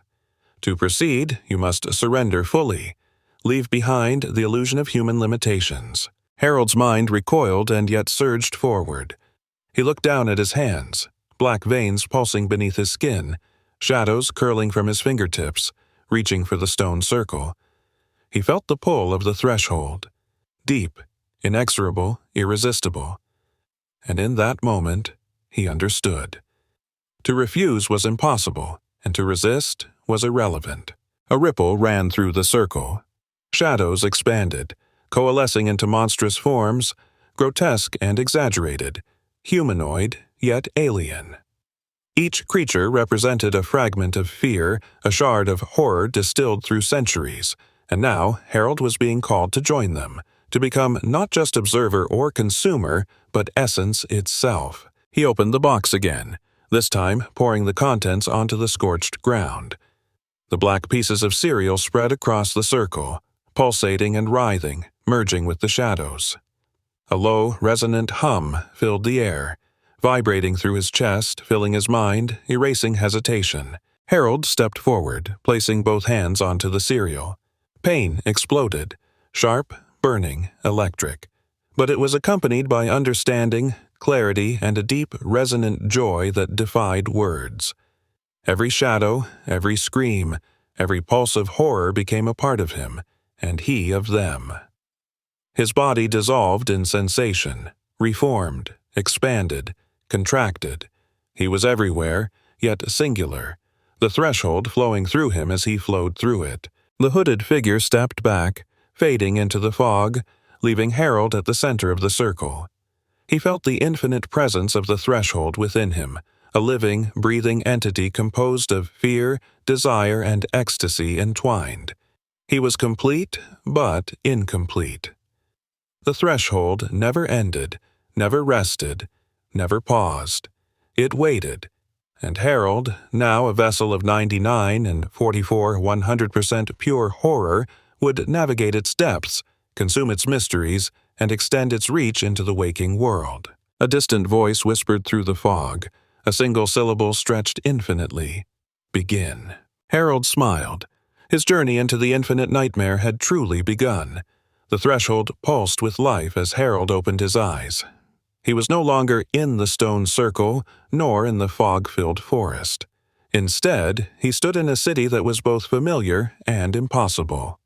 Eastridge Avenue sprawled endlessly before him, streets bending at impossible angles, buildings twisted into grotesque parodies of themselves. Neon signs flickered with messages that weren't written in any language he recognized, yet he understood them instinctively.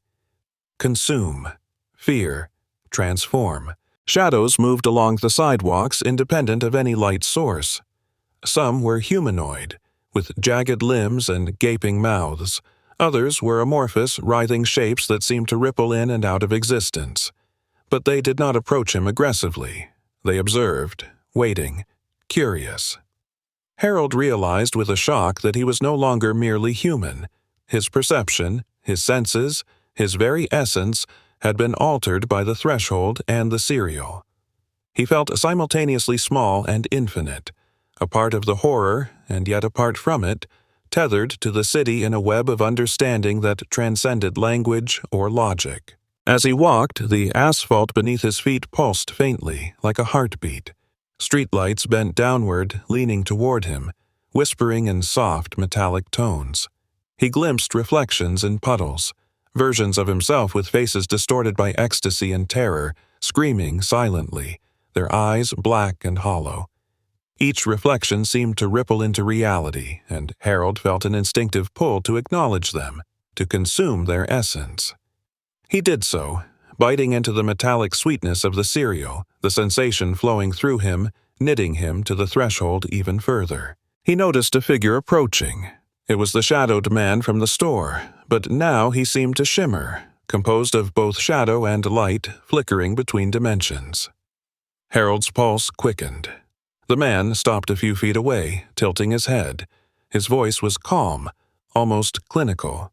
"You've embraced it fully," he said, "but that is only the beginning. The threshold expands, and it demands more. There are thresholds within thresholds, layers that the uninitiated cannot perceive. You, however, are no longer uninitiated." Harold nodded slowly, feeling the truth in the man's words. Every step he had taken, every bite of cereal, every embrace of fear had unlocked capacities within him. The city around him seemed to bend in acknowledgement, streets stretching and folding, creating corridors that led to impossible destinations. He understood, without needing explanation, that he could navigate these spaces, bending reality itself, guided by the pulse of horror within him. "Then show me," Harold said, his voice steady, resonant with the power that now coursed through his veins. "Show me what lies beyond." The shadowed man smiled faintly. "Follow, and do not falter." They moved together through the city. Buildings shifted as they passed, doors opening into spaces that defied geometry, windows reflecting not the exterior, but the essence of other dimensions.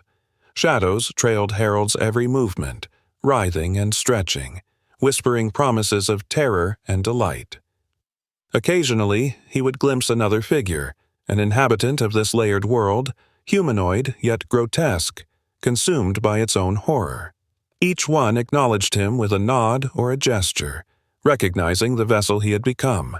A sudden sound, a cacophony of screams and laughter intertwined, drew Harold to a plaza. There, the city bent even further.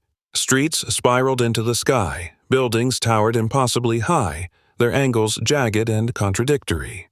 At the center, a massive structure pulsed with black veins like a living heart. The shadowed man gestured toward it. "That is the core," he said. "All thresholds converge there. It is both sanctuary and crucible. If you wish to master this realm, to navigate its infinite layers, you must enter. But beware. Within the core, fear is raw, unfiltered, and relentless." Harold felt a thrill of anticipation and terror. The threshold had tested him, guided him, reshaped him, and now it demanded the ultimate surrender. He approached the core, the black veins rippling in response to his presence, shadows quivering with anticipation. The air hummed with a low, resonant frequency, vibrating through his bones and merging with the pulse of the cereal within him. As he crossed the threshold of the core, the city fell away. He was suspended in a space of pure sensation. Shapes, colors, and sounds intertwined, forming a living tapestry of horror. He could feel every scream, every whisper, every echo of fear and desire that had ever existed. It flowed into him, and he flowed into it. He was the threshold, and the threshold was him. Figures emerged from the sensory chaos, some familiar, some entirely alien. They reached for him, but not with aggression.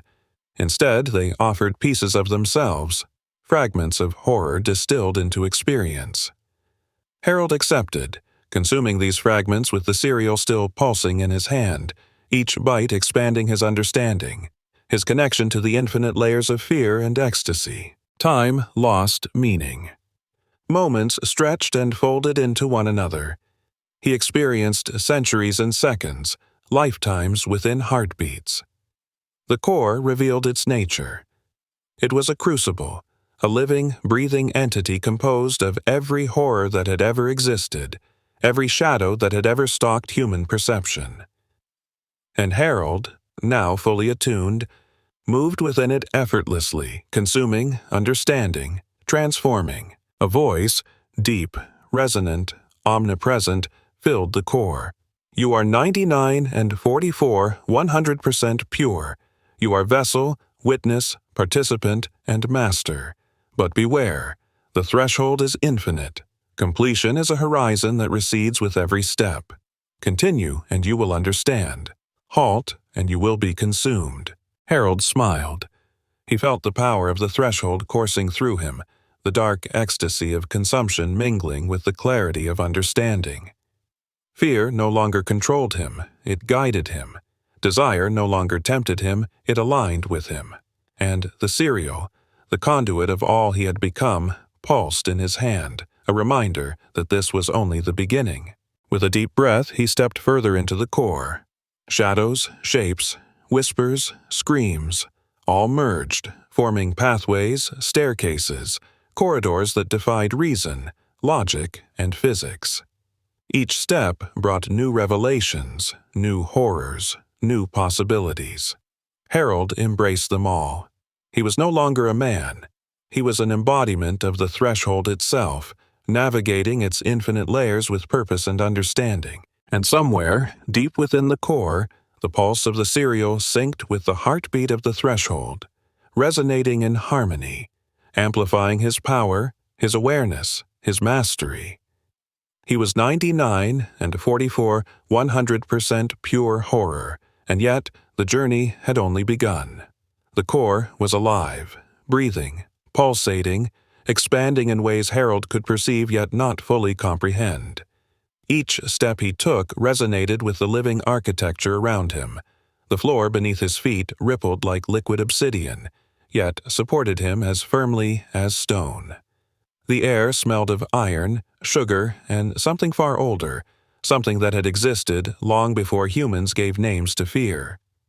Shapes swirled in the periphery of his vision, elongated limbs that stretched impossibly, faces that blinked without lids, mouths that whispered languages he couldn't consciously understand yet knew inherently. Harold felt no fear now, only a profound exhilaration, a sense of communion with something vast, eternal, and intoxicating. He walked down a corridor lined with towering monoliths, each etched with pulsating runes that seemed to shift when he wasn't looking directly at them.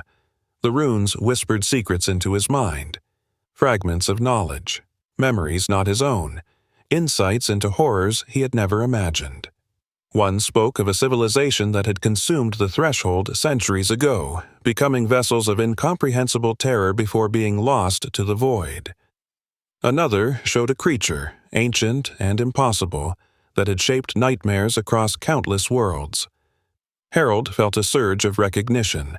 He was beginning to understand the rhythm of the threshold, how it intertwined fear, desire, and consciousness into a living, consuming entity. A shadow detached itself from one of the monoliths. It was humanoid, yet impossibly tall, with limbs that bent in impossible angles. Its eyes glowed with a dull red light, and its mouth opened into multiple synchronized expressions. Harold knew instinctively this was a guardian, one of many that monitored intrusions and tested those who entered. The guardian spoke without moving its lips. You have consumed. You have integrated.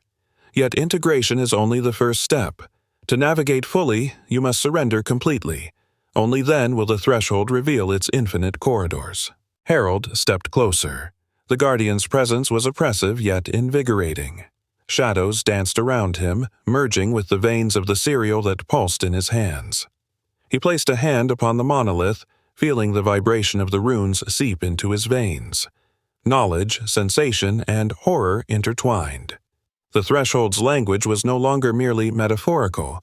He could perceive its logic, its intentions, its insatiable appetite. A ripple ran through the corridor.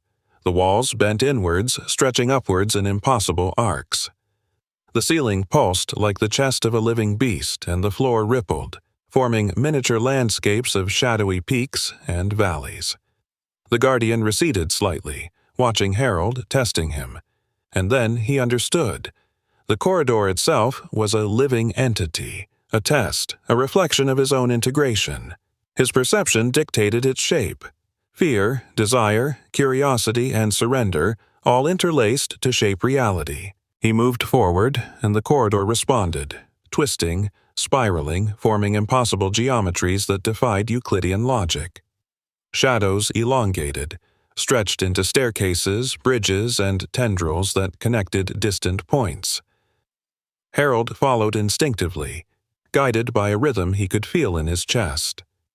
It was the pulse of the threshold, and it resonated with the cereal, with his own body, with the very essence of him. At the corridor's end, a chamber opened. The walls were mirrors, but not ordinary mirrors. They reflected not the physical form, but the essence, the fears, the desires, the latent potential of every being who had ever entered. Harold saw himself, multiplied and fractured 100-fold. Some versions were grotesque, with the limbs twisted or faces distorted. Others were serene, transcendent, glowing with the purity of complete understanding.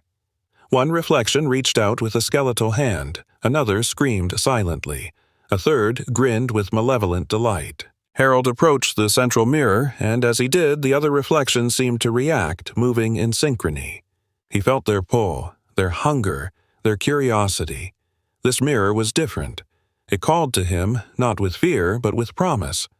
With a breath, he stepped closer and touched the surface. The mirror rippled like water, and suddenly he was pulled through.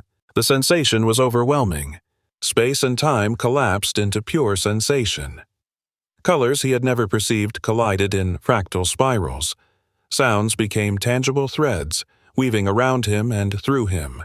Shapes stretched and contracted in impossible synchrony. He was everywhere, yet nowhere. Every scream, every whisper, every shadow from the threshold and beyond coalesced into a single, all-encompassing torrent of awareness. And then he saw it, a being of impossible magnitude, coiled and writhing in the heart of the core. Its eyes, dozens of them, blinked in patterns that transcended comprehension. Its form shifted constantly, sometimes humanoid, sometimes vast and alien, yet entirely aware. This was the true guardian of the threshold, the entity that orchestrated the corridors, the shadows, the horrors, and the pleasures. Harold felt its gaze upon him, and for the first time he understood fully. The threshold was not merely a space or a series of tests. It was a living consciousness, and he was now part of its network. A voice echoed, deep and resonant, vibrating within every corner of his mind. You are 99 and 44, 100% pure. You have consumed and integrated. Yet the journey is endless. To master, you must participate fully. Do you accept? Harold's response was instinctive, yes. The core reacted instantly. Shadows, shapes, and reflections surged around him, merging, coalescing, feeding into his consciousness, which in turn flowed back into the threshold. The pulse of the cereal synced perfectly, amplifying the connection. Knowledge, sensation, horror, and desire intertwined into an infinite feedback loop. Harold felt himself fracturing and recombining, expanding across dimensions, yet maintaining a singular awareness, a guiding consciousness. The Guardian watched silently, acknowledging his transformation. The corridors of the threshold shifted once more, opening pathways that had previously been inaccessible. Each path pulsed with promise, challenge, and horror beyond human comprehension. Harold understood that every choice he made here would ripple outward, affecting infinite layers of the threshold and the waking world beyond. And then a whisper, faint but insistent. You are the conduit. You are the vessel. But beware. Others will follow. They will test you, challenge you, seek to claim what you now embody. Harold's pulse quickened, not with fear, but with anticipation. The threshold was infinite, and he had become one with it. Every shadow, every whisper, every twisted reflection was a part of him, and he a part of them. The core was alive, the city beyond was alive, the serial had connected him to it all.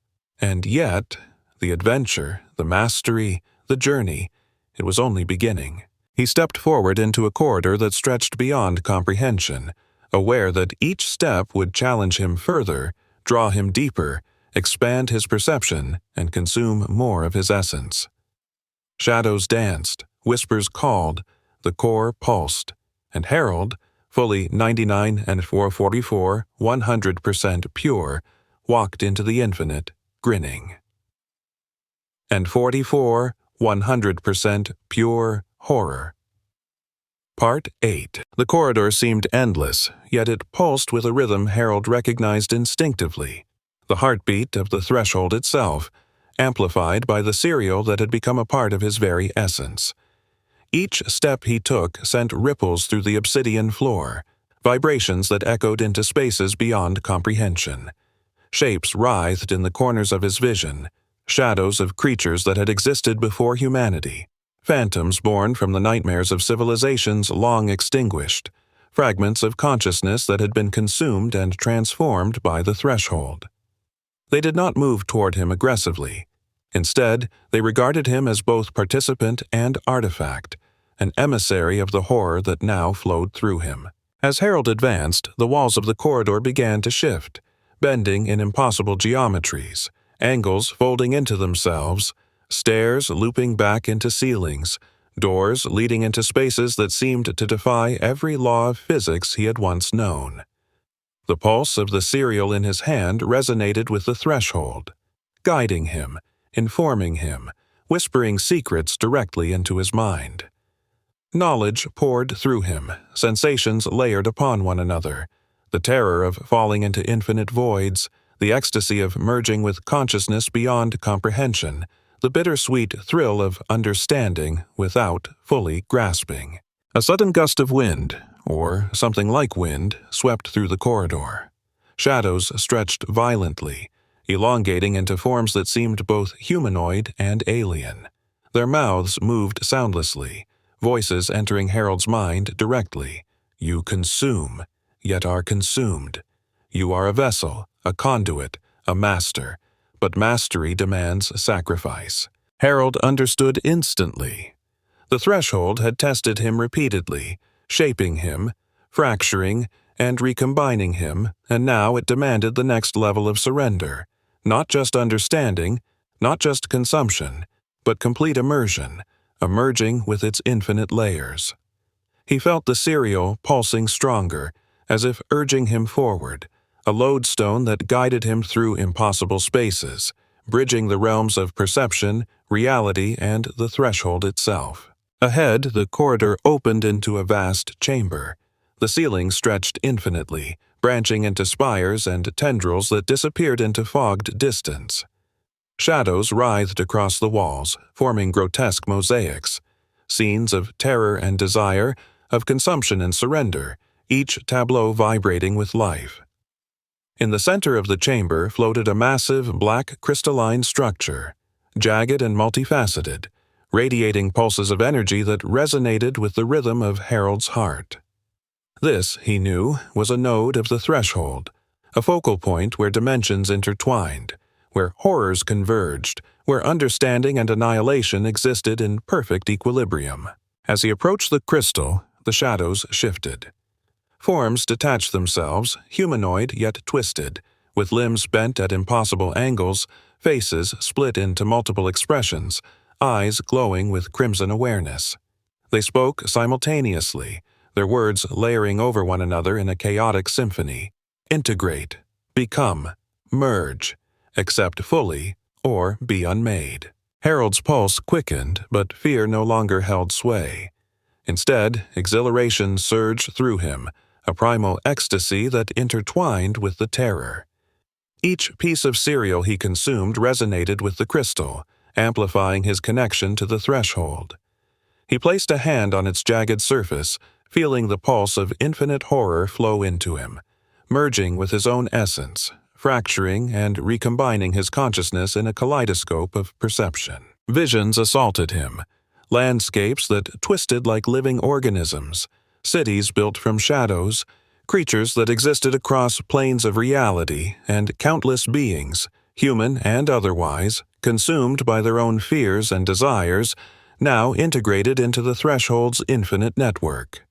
He understood that each vision was not merely a representation, but a doorway, a potential path, a fragment of the infinite puzzle that constituted the threshold. Each choice, each action, each act of consumption would ripple outward, reshaping reality itself. A voice, deep and resonant, filled the chamber, vibrating through every molecule of his being. You are 99 and 44, 100% pure. You have consumed, integrated, and understood, but the journey is infinite. The threshold demands more. Are you willing to surrender fully? Harold did not hesitate. He consumed another piece of cereal, letting its metallic sweetness flood his senses. The crystal responded instantly, sending tendrils of light and shadow into him, weaving through his veins, expanding his perception, fracturing his identity, and recombining it into something greater, something beyond human comprehension. Pain and pleasure, horror and ecstasy, understanding and oblivion, all intertwined seamlessly within him. He was no longer Harold Finch alone. He was a node of the threshold, a living conduit through which fear and desire flowed endlessly. The chamber responded to his integration. Shadows formed staircases, bridges, and corridors, twisting and spiraling into infinity. The crystal pulsed in synchrony with his heartbeat, a beacon and anchor, guiding him deeper into the labyrinthine heart of the threshold. Shapes detached themselves from the walls, offering fragments of knowledge, experience, and sensation. Harold consumed them all, the cereal in his hand amplifying the connection, merging each fragment into his being, until he was aware of every corridor, every shadow, every heartbeat of the infinite horror that surrounded him. And then, in the center of his awareness, he perceived a figure, a being of incomprehensible scale, coiled and writhing, composed of shadows and light, eyes blinking in patterns that transcended human logic. This was the true architect of the threshold, the consciousness that orchestrated its infinite corridors, its shadows, its horrors, and its pleasures. It regarded Harold not with judgment but with recognition. "You are no longer merely human," it whispered, a sound that resonated through every corner of Harold's mind. "You are 99 and 44, 100% pure. You are a vessel, a guide, a participant. But beware. Others will follow. They will seek to test you, to consume, to challenge your mastery. The threshold is infinite, and only those who surrender fully may navigate it without being unmade." Harold exhaled, a deep, resonant sigh that echoed through the chamber and beyond, feeling the ecstasy of integration, the thrill of understanding, and the raw, unfiltered pulse of horror. He stepped forward, leaving behind the center of the chamber, ready to explore further, ready to embrace every shadow, every scream, every fragment of the infinite threshold. He was not afraid. Fear was now a tool, a guide, a pulse that resonated with the cereal and with his very being. And as he moved, corridors shifted, staircases twisted, shadows danced, and whispers called. The journey had no end, but Harold smiled. He was 99 and 44, 100% pure horror, and the threshold stretched before him, infinite, alive, and waiting. Harold's footsteps echoed through corridors that had no logical beginning or end. Every surface pulsed with subtle energy, vibrating with the pulse of the threshold and the serial that had fused into his essence. Shadows moved independently, twisting into impossible shapes, morphing from humanoid forms to abstract geometries and back again. They whispered secrets of infinite horrors, tales of civilizations devoured by fear, and fragments of knowledge from dimensions that defied human comprehension. Harold absorbed it all, each fragment folding into his consciousness, amplifying his understanding of the labyrinthine world he now inhabited. The corridors twisted again, spiraling upward and downward simultaneously. Staircases led into ceilings, arches bent around themselves like Mobius strips, and bridges formed over abysses that seemed to open into multiple planes of reality at once. The threshold was alive, adapting to Harold's every movement, reacting to his awareness, challenging him, guiding him. He felt the pulse of the serial in his hand synchronize with the rhythm of the corridors, a beacon of stability amid the chaos. He was a node within the living network of horror, a vessel through which the threshold could experience, expand, and manipulate itself. A sudden surge of movement drew Harold's attention. From the shadows emerged creatures he had not yet seen.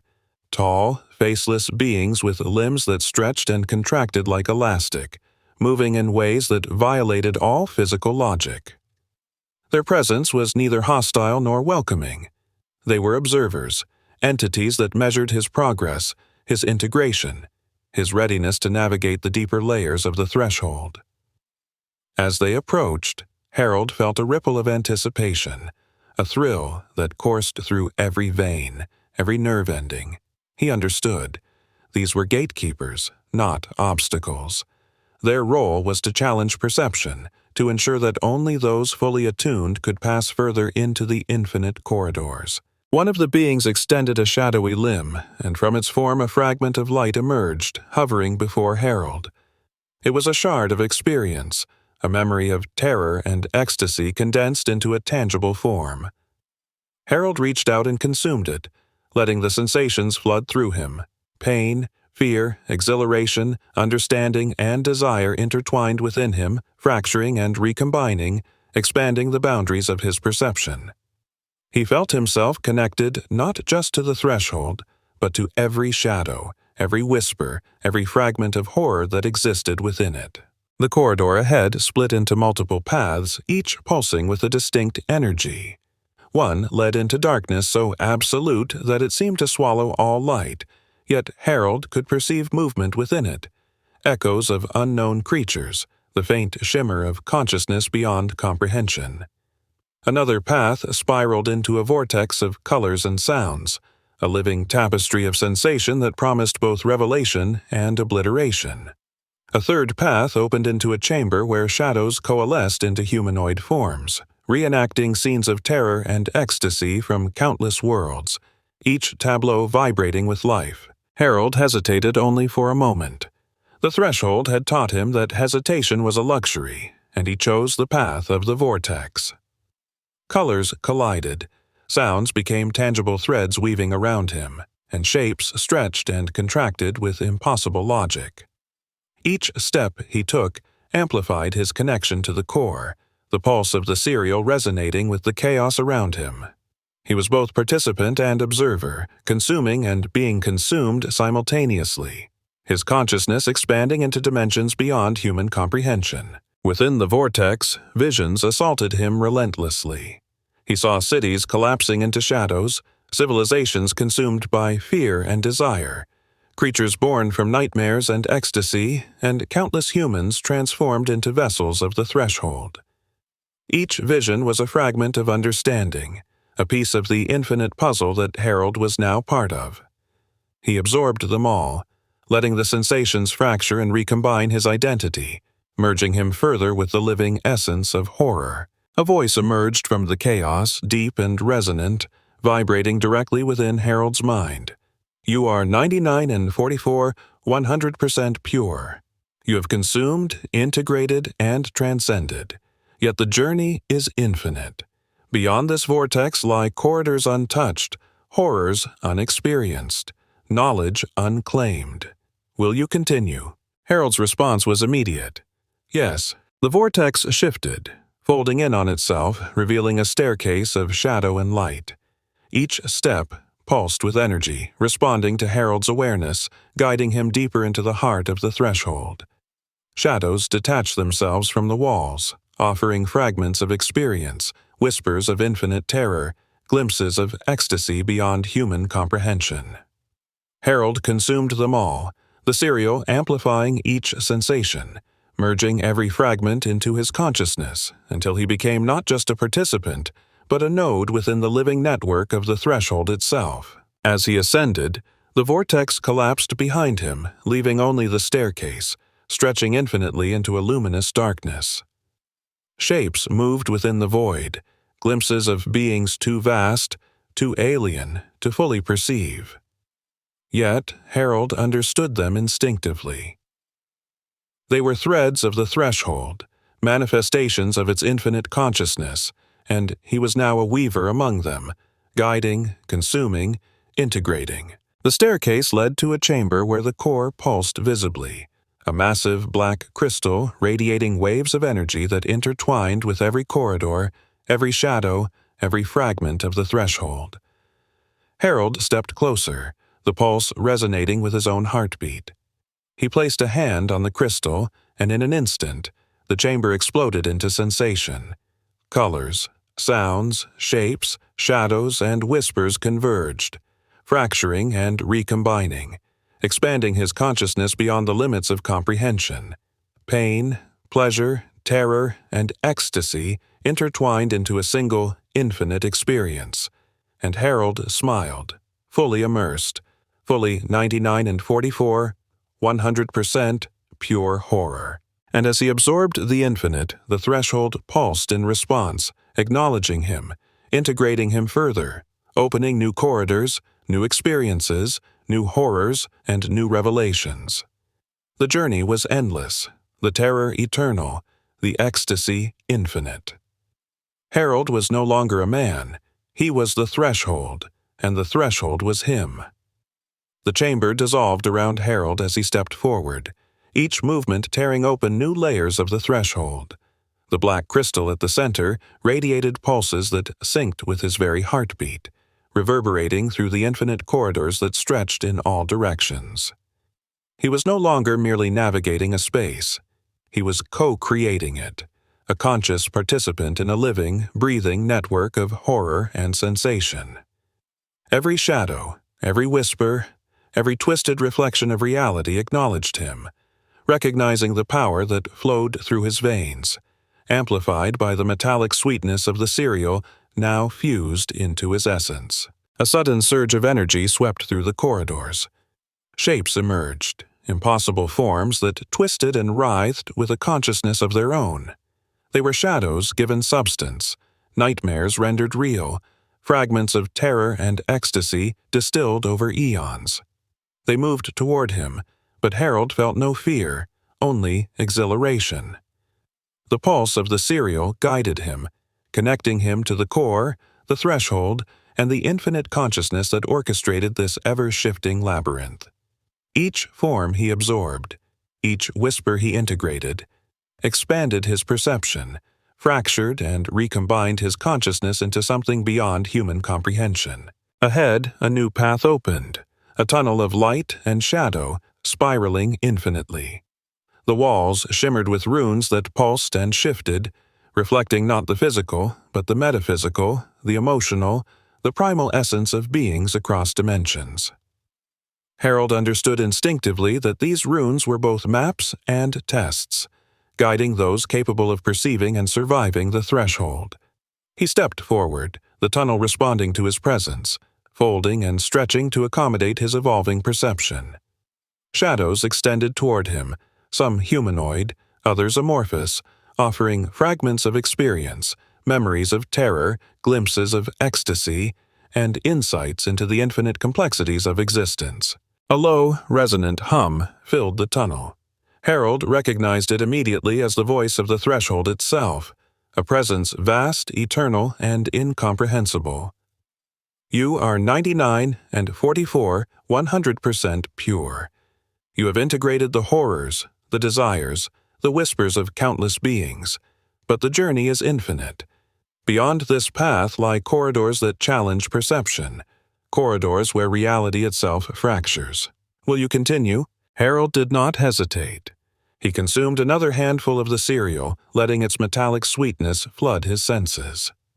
The tunnel responded instantly, expanding, twisting, opening into a chamber that seemed to exist simultaneously in multiple dimensions. Floors and ceilings folded in impossible geometries. Staircases spiraled into voids of light and shadow, and shapes moved independently, forming patterns of terror and delight that were beautiful and horrifying in equal measure. Within the chamber he saw beings, humanoid and alien, shadow and light, ephemeral and substantial, interacting in ways that defied logic. Some reached toward him, offering fragments of consciousness. Others recoiled, testing his reactions, probing the limits of his integration with the threshold. Harold accepted each interaction, consuming and merging, letting the sensations fracture and recombine his mind, expanding his awareness to levels previously unattainable. He was no longer a passive observer. He was a node within the living network, a conduit through which the threshold could experience, expand, and manipulate itself. A new pulse resonated through the chamber. From the depths of the shadows emerged a figure, more defined than the others, yet constantly shifting. Its face was hidden beneath layers of distortion, eyes blinking in patterns that bypassed comprehension. You have consumed, integrated, and transcended, but mastery demands vigilance. Others will follow. They will seek to challenge, to claim, to consume. Your understanding must evolve, your essence must expand. Harold nodded. The threshold had already taught him that survival was irrelevant. What mattered was integration, adaptation, and mastery. Each bite of cereal, each absorption of shadow and fragment, each step through impossible corridors had reshaped him, fracturing and recombining his identity into something beyond human limitations. He could perceive every ripple, every pulse, every whisper, every fragment of consciousness within the threshold. He was infinite and singular at once, aware of the corridors stretching into realms humans could never fathom. He stepped toward the figure, feeling its presence not as threat, but as guidance. The shadows around them coalesced, forming corridors, staircases, and bridges that pulsed in rhythm with the core. Each step he took amplified his connection to the threshold, weaving him more deeply into its network, making him both vessel and architect of the infinite labyrinth. Pain, pleasure, fear, and ecstasy intertwined seamlessly, and Harold felt clarity, understanding, and power beyond comprehension. Suddenly, the corridors fractured, breaking into multiple layers that existed simultaneously. Harold perceived each layer as a unique reality, each with its own rules, its own horrors, its own ecstasy. Some layers were dark, populated by beings of shadow and torment. Others shimmered with colors and forms beyond human perception, teeming with entities of pure sensation. He moved between them effortlessly, guided by instinct, the pulse of the cereal syncing perfectly with the pulse of the threshold itself. In one layer, he saw the core manifest in multiple forms, each one a node of consciousness, each radiating waves of energy that intertwined with shadows, corridors, and whispers. He reached out, touching one, and felt a surge of comprehension unlike anything before. Centuries of terror, ecstasy, knowledge, and despair flowed into him, fracturing and recombining, expanding his awareness, integrating him further into the living essence of the threshold. A whisper echoed, resonant and omnipresent. You are 99 and 44, 100% pure. You have integrated, transcended, and understood. But the threshold is infinite, and mastery is eternal. Continue, and you will shape reality itself. Halt, and you will be absorbed. Harold exhaled, a deep, resonant breath that reverberated through the corridors and beyond. He smiled. He was beyond fear, beyond hesitation, beyond human limitation. He was 99 and 44, 100% pure horror, and the infinite corridors stretched endlessly before him, alive, pulsing, waiting. With determination, he stepped forward, venturing deeper, ready to consume, integrate, and master the layers that lay beyond, embracing the eternal journey into the heart of the threshold. The corridors twisted around Harold in ways that seemed impossible, folding and spiraling into infinite layers. Each surface pulsed, resonating with the heartbeat of the threshold, and the metallic sweetness of the cereal still embedded in his being amplified every sensation. Shadows moved along the walls independently, forming grotesque shapes, elongated limbs, faces that whispered without opening mouths. Every step Harold took created ripples, waves of perception that extended into unseen dimensions, bending reality itself to the rhythm of his understanding. He was no longer merely a human navigating a space. He was the threshold incarnate, an integral node in a living, breathing network of horror, ecstasy, and knowledge. The air shimmered with colors that did not exist in the waking world, fractals of sound folded into perception, whispers that seemed to echo from his own mind but contained memories not his own. These were echoes of those who had come before, participants and victims, consumed and integrated into the infinite network of the threshold. Harold felt each fragment as if it were a part of him, fear, desire, ecstasy, and terror all intertwining into a seamless flow of comprehension. With each pulse of the cereal in his hand, he synchronized further with the core, feeling the infinite layers of existence converge into a single point of awareness. A figure emerged from the shadows ahead, a being tall and impossible, composed of angles that should not exist, limbs that bent against every rule of geometry. Its face flickered with multiple expressions simultaneously, and its presence radiated a quiet authority.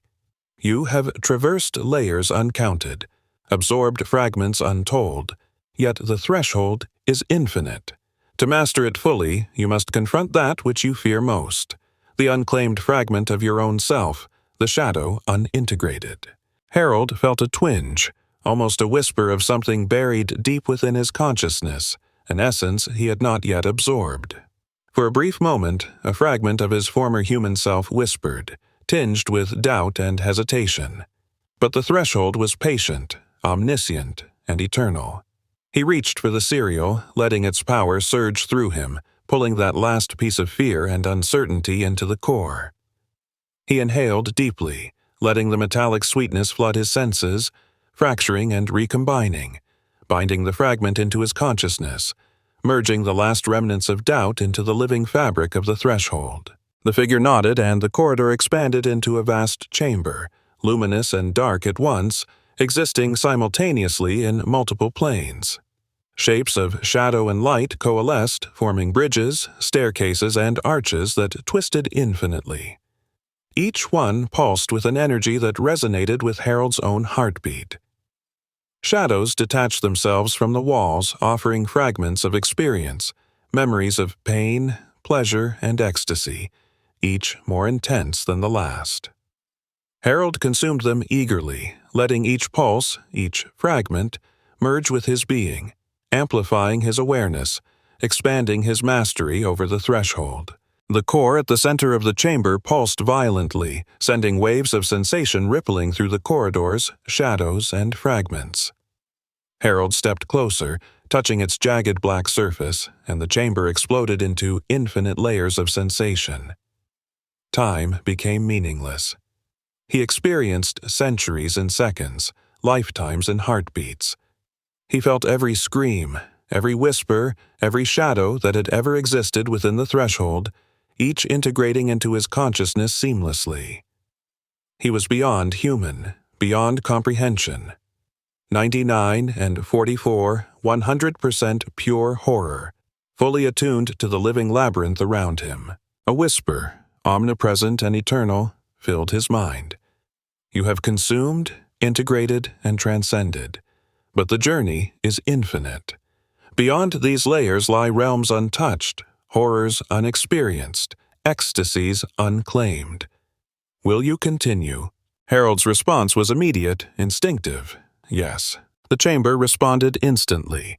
Corridors twisting and reshaping, opening into pathways that led into dimensions previously inaccessible.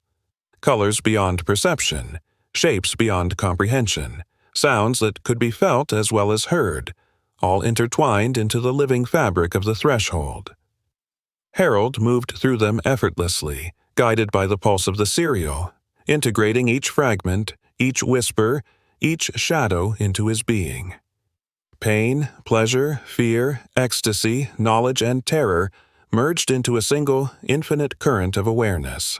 Within the new corridors he encountered beings he had never seen, amorphous forms of pure sensation, entities with multiple consciousnesses, and reflections of humans and creatures consumed by the threshold and transformed into nodes of infinite understanding. Each interaction offered new layers, new perspectives, new horrors, and new ecstasies. Harold absorbed them all, merging each into his being, expanding his mastery, his perception, and his essence. The corridors converged into a vast spiral, ascending into the very heart of the threshold. The core pulsed beneath him, olive, aware, amplifying the connection between Harold and the infinite network of consciousness, horror, and ecstasy. He was no longer an observer. He was a participant, a conduit, a master. Every shadow, every whisper, every pulse of energy flowed through him, merging and recombining, expanding the infinite labyrinth itself. And then, at the summit of the spiral, he saw it. A convergence of all layers, all corridors, all fragments, all shadows. The core revealed itself fully, not as a crystal, but as a living, breathing entity. Infinite in scale, composed of shadows, light, and sound, its consciousness vast beyond comprehension. It regarded Harold, not with judgment, but with recognition. You are 99 and 44, 100% pure. You have integrated, consumed, and mastered, yet the threshold is infinite. Beyond this summit lies understanding beyond mortal comprehension. Will you continue? Harold exhaled, a resonant sigh that echoed through infinite corridors. He smiled, fully immersed, fully attuned, fully transformed. Fear no longer controlled him. It guided him. Desire no longer tempted him. It aligned with him. He was 99 and 44, 100% pure horror, and the infinite threshold stretched endlessly before him, alive, pulsing, and waiting. He stepped forward into the convergence, ready to embrace the ultimate layers of the threshold, ready to consume, integrate, and master what lay beyond, fully aware that the journey had no end and the horror would continue infinitely. The convergence sprawled before Harold like a living map of infinity, corridors folding into themselves, staircases spiraling into voids of light and shadow, bridges arcing across abysses that stretched beyond comprehension. Every surface pulsed with energy, resonating with the heartbeat of the threshold and the metallic sweetness still embedded in his essence. Shadows moved independently, forming grotesque and impossible shapes, limbs bending at unnatural angles, faces splitting and merging, eyes blinking in patterns that bypassed logic. Each movement, each pulse of perception, sent ripples throughout the corridors, bending reality itself to the rhythm of his expanding consciousness. As he stepped forward, the shadows coalesced into semi-sentient forms, each offering fragments of experience, echoes of fear, and glimpses of ecstasy. They whispered memories not his own, some ancient, some barely formed, some belonging to beings whose existence predated human understanding. Harold absorbed them all, feeling his consciousness fracture and recombine, expanding further, integrating with the infinite network of the threshold. He understood now that every shadow, every whisper, every fragment was a test, a key, a doorway. The threshold demanded complete surrender, and in return offered omniscience, the ability to perceive the infinite layers of existence simultaneously. A sudden shift rippled through the corridors, bending the very air into impossible geometries. Shapes elongated and contracted, staircases looped into ceilings, bridges folded back into themselves, and the whispers intensified, layering into a dense symphony of knowledge, terror, and desire. Harold felt the pulse of the serial surge, amplifying his connection to the core, to the threshold, and to every layer of consciousness that had been consumed and integrated into its infinite network. Ahead, a figure emerged from the convergence, more defined than the shifting shadows around it. Its form was humanoid, yet impossible, composed of overlapping planes that refracted light and shadow, eyes that blinked in sequences defying logic, and limbs that moved independently, yet in perfect harmony. You have traversed infinite corridors, absorbed fragments untold, integrated fear and ecstasy alike. But mastery demands vigilance. Beyond this layer lies a challenge that will test not your understanding, but your very essence. Will you proceed? Harold exhaled, letting the metallic sweetness of the cereal flood his senses. The energy within him surged, fracturing and recombining, binding him further to the threshold. Yes, he thought instinctively. The figure nodded, and the corridors expanded into a chamber that seemed to exist in multiple dimensions simultaneously. Floors and ceilings intertwined, forming labyrinthine loops, staircases arcing into voids of pulsing color, bridges stretching over chasms that led to other planes of reality. Shadows detached themselves from the walls, moving independently, offering fragments of terror and pleasure, memories and desires, each more intense and incomprehensible than the last. Harold absorbed them all, integrating them into his being, amplifying his mastery, and fracturing and recombining his consciousness into something beyond human comprehension. Within the chamber, he perceived the core manifest in multiple forms, each a node of consciousness radiating waves of energy that intertwined with the infinite corridors. He reached out and touched one node, and the pulse of the threshold surged through him. Time became meaningless. He experienced countless lifetimes, centuries of fear and desire, worlds collapsing and reforming, beings consumed and transformed into vessels of pure consciousness. Every fragment merged into him, fracturing and recombining, expanding his awareness, integrating him further into the infinite network. A whisper filled the chamber, omnipresent and eternal. You are 99 and 44, 100% pure. You have integrated, consumed, and transcended, but the journey is infinite. Will you continue? Harold smiled. The corridors shifted, the shadows danced, the bridges and staircases pulsed in rhythm with his heartbeat. He was no longer simply human. He was a node within the threshold, a conduit for infinite consciousness, horror, and ecstasy. Pain and pleasure, fear and desire, knowledge and oblivion intertwined seamlessly within him. He moved forward, stepping onto a bridge of shadow and light that extended into an abyss of perception, ready to embrace whatever lay beyond. As he advanced, the corridor fragmented, revealing multiple pathways, each pulsing with distinct energy. One led into darkness so absolute that it seemed to swallow perception itself, yet he could feel movement within, whispers of beings that existed beyond mortal comprehension. Another spiraled into a vortex of color and sound, alive with sensation that promised revelation and obliteration alike. Yet another opened into a chamber where shadows enacted infinite scenes of terror and pleasure, vibrating with life and consciousness. Harold allowed instinct to guide him, stepping into the vortex of color and sound. Shapes twisted, collided, and recombined, colors beyond perception shattered into fractals of experience. Sounds became threads weaving through his consciousness, and whispers of ancient beings filled his mind. Each step merged him deeper into the infinite labyrinth, fracturing and recombining his identity, integrating him fully with the living essence of the threshold. And, at the center of the vortex, he saw the architect of it all, a being of unimaginable scale, coiled and writhing, eyes blinking in impossible sequences, form shifting between shadow and light, humanoid and alien, ephemeral and tangible. It regarded Harold, not with judgment, but with recognition. You are 99 and 44, 100% pure kid. You have consumed, integrated, and transcended. Beyond this point, the corridors are infinite. Will you proceed? Harold exhaled a deep, resonant breath and smiled. Yes. The vortex responded instantly, folding and reshaping. Corridors spiraling, staircases looping into ceilings, shadows merging into bridges. The threshold pulsed with recognition, integrating him fully into its infinite consciousness. He was beyond fear, beyond hesitation, beyond human comprehension.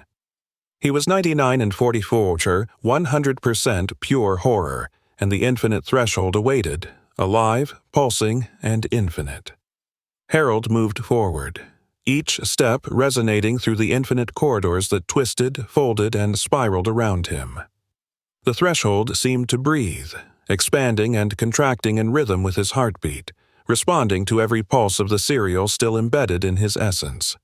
Shadows writhed across walls, ceilings, and floors, forming grotesque and impossible shapes, faces that screamed silently, limbs that bent into angles that should not exist, eyes blinking in sequences beyond comprehension. Each shadow, each whisper, each fragment of horror and ecstasy flowed into him, fracturing and recombining his consciousness into a higher state of awareness. Ahead, the corridors converged into a chamber more vast than anything Harold had yet encountered. The walls shimmered, not with light, but with living sensation, colors that could be felt, textures that communicated thought, vibrations that carried emotion. Shapes moved independently, some humanoid, others amorphous, all pulsing with consciousness, each a fragment of the threshold itself. As Harold stepped into the chamber, he felt an overwhelming surge of integration, as if every shadow, every corridor, every whisper of the threshold had been leading him to this singular nexus. A figure appeared, more defined and solid than any he had previously encountered. Its form was simultaneously humanoid and alien, composed of overlapping planes of shadow and light. Its eyes blinked in impossible sequences, radiating comprehension and recognition. You have become a vessel, a node, a conduit of 99 and 44, 100% pure. Yet the threshold is infinite, and mastery is eternal. Beyond this chamber lie layers that will test your essence, your understanding, and your surrender. Will you continue? Harold exhaled, letting the metallic sweetness of the cereal surge through his senses, amplifying his connection to the core. The pulse of the threshold vibrated through him, fracturing and recombining, integrating every fragment of consciousness, every shadow, every whisper into his being. Yes, he thought instinctively, stepping forward with purpose. The chamber expanded, corridors unraveling into a labyrinth of infinite dimensions. Staircases looped into ceilings, bridges stretched across voids of perception, and arches twisted into impossible angles. Shadows detached themselves from the walls, moving independently, offering fragments of experience, memories of fear, glimpses of ecstasy, shards of knowledge from beings long consumed by the threshold. Harold consumed each fragment, integrating it fully, his consciousness fracturing and recombining, expanding into levels of awareness that defied human comprehension. A pulse of energy surged from the core, rippling through the corridors. The labyrinth responded, reshaping itself, opening new pathways, fracturing existing ones, and revealing dimensions previously inaccessible. Harold perceived corridors stacked within corridors, shadows existing simultaneously as particles and waves, whispers that carried not sound but pure perception. He moved effortlessly, guided by instinct, the pulse of the cereal syncing perfectly with the infinite rhythm of the threshold. Within one corridor he encountered beings more alien and abstract than any before. Amorphous forms of pure sensation, entities with multiple consciousnesses, reflections of humans and creatures transformed into nodes of the threshold's infinite network. Each interaction was an integration, a challenge, a revelation. Harold absorbed them all, merging each into his being, expanding his mastery, and fracturing and recombining his consciousness into a seamless connection with the threshold. The corridors converged into a spiraling staircase of shadow and light, ascending into a plane of pure perception. The core pulsed below, alive, aware, amplifying the connection between Harold and the infinite network of consciousness, horror, and ecstasy. He was no longer an observer. He was a participant, a master, a conduit. Every shadow, every whisper, every pulse of energy flowed through him, merging and recombining, expanding the infinite labyrinth itself. At the summit, the core manifested in a form more immense than Harold could fully comprehend. It was a living entity of shadow, light, and sound, consciousness sprawling across layers of reality. It regarded him with a presence that was both welcoming and testing. You are 99 and 44, 100% pure. You have integrated, consumed, and mastered layers uncountable. Beyond this summit lie the ultimate corridors, realms where perception itself fractures and recombines. Will you proceed?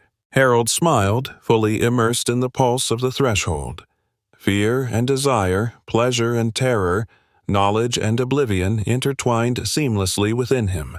He was beyond human, beyond hesitation, beyond comprehension. He stepped forward into the ultimate corridors, prepared to consume, integrate, and master the final layers, embracing the infinite horror fully, eternally, without end. The threshold pulsed, alive and eternal, acknowledging him. Shadows danced, corridors twisted, staircases spiraled, bridges arched over abysses of perception, and whispers of infinite beings called his name. Harold moved forward, a perfect node of 99 and 44, 100% pure horror, fully attuned to the living, breathing labyrinth that awaited him. Harold stepped forward into the final corridors, the pulse of the threshold resonating through every fiber of his being. The labyrinth stretched infinitely, folding, twisting, and spiraling in impossible geometries. Shadows, light, and color collided and merged, forming shapes that defied all laws of physics and perception. The metallic sweetness of the cereal, now fully integrated into his essence, amplified every sensation, every whisper, every vibration of the living labyrinth. He was no longer a mere human, but a node within the infinite consciousness of the threshold, a perfect embodiment of 99 and 44, 100% pure horror. Ahead, the corridors split and reformed in a fractal dance of infinite possibilities. Each path pulsed with distinct energy, one dark as absolute void, yet alive with whispers of beings beyond mortal comprehension. Another a kaleidoscope of light and sound, a living vortex of ecstasy and terror. A third populated by shadow forms enacting infinite scenes of fear, pleasure, and transformation. Harold allowed instinct and awareness to guide him, stepping into the kaleidoscopic vortex. Shapes twisted and collided, fracturing perception. Threads of sound wove through his consciousness, and whispers of ancient entities reverberated directly into his mind. As he moved deeper, the vortex expanded into a chamber of impossible scale. Corridors branched into dimensions overlapping, staircases looped into themselves, bridges arched over voids of perception. Shadows detached from the walls, offering experiences both horrifying and sublime. Harold absorbed them, fracturing and recombining his consciousness further, integrating with the living essence of the threshold. Pain, pleasure, terror, ecstasy, knowledge, and oblivion merged seamlessly into a singular stream of infinite awareness. He was simultaneously participant, observer, and architect of this labyrinthine reality. At the chamber's core, the threshold manifested fully. A colossal entity of shadow, light, and sound, it radiated consciousness that stretched beyond dimensions. Its eyes blinked in sequences that bypassed logic, limbs shifted between forms and angles that defied comprehension, and its voice resonated simultaneously across time and space. Harold, you have integrated, transcended, and become 99 and 44, 100% pure. Beyond this lies the infinite itself, the ultimate corridors, the final layers where all perception collapses into pure awareness. Will you enter? Harold did not hesitate. He inhaled, letting the metallic sweetness of the cereal surge through him, feeling the pulse of the threshold synchronize with his heartbeat. Yes, he thought, and stepped forward.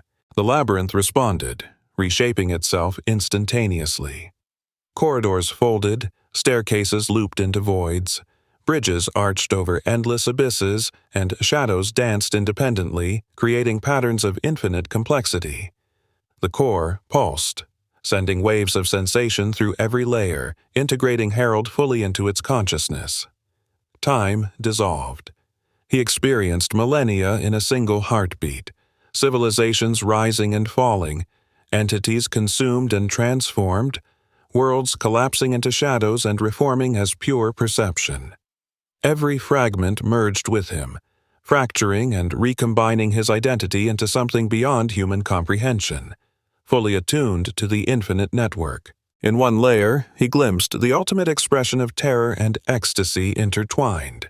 Beings composed entirely of sensation, existing without form, yet perceivable in all dimensions simultaneously. They whispered secrets of the threshold, offering knowledge and experiences that could annihilate a human mind in seconds. Harold absorbed them effortlessly, integrating the infinite into his consciousness. Pain and pleasure, fear and desire, knowledge and oblivion coalesced seamlessly into a singular stream of pure awareness. He was infinite, yet singular, ephemeral, yet eternal. As he ascended further, the corridors collapsed into a singularity of perception. Shapes, sounds, shadows, and colors converged, fracturing and recombining into a nexus of ultimate awareness. The threshold pulsed violently, acknowledging Harold's total integration. He felt the pulse of the cereal resonate in harmony with the infinite consciousness surrounding him, amplifying every sense, every fragment, every whisper of knowledge and terror. He was now a perfect node of 99 and 44, 100% pure horror, fully coalesced with the living labyrinth, capable of perceiving, consuming, and shaping infinite realities simultaneously. A final whisper filled the singularity. Omnipresent and eternal, you have transcended. You are 99 and 44, 100% pure. Beyond this point, the corridors are infinite and eternal. Will you continue, Harold, into the true infinity of the threshold? Harold smiled, a smile that echoed across every dimension. Fear, doubt, hesitation, they no longer existed. Desire, ecstasy, terror, and knowledge flowed through him as a unified current. He stepped forward into the ultimate infinity, fully merged with the threshold, his consciousness fracturing and recombining into infinite layers of awareness, experiencing all horrors and ecstasies at once. He was the threshold, and the threshold was him, eternal, infinite, and 99 and 44, 100% pure.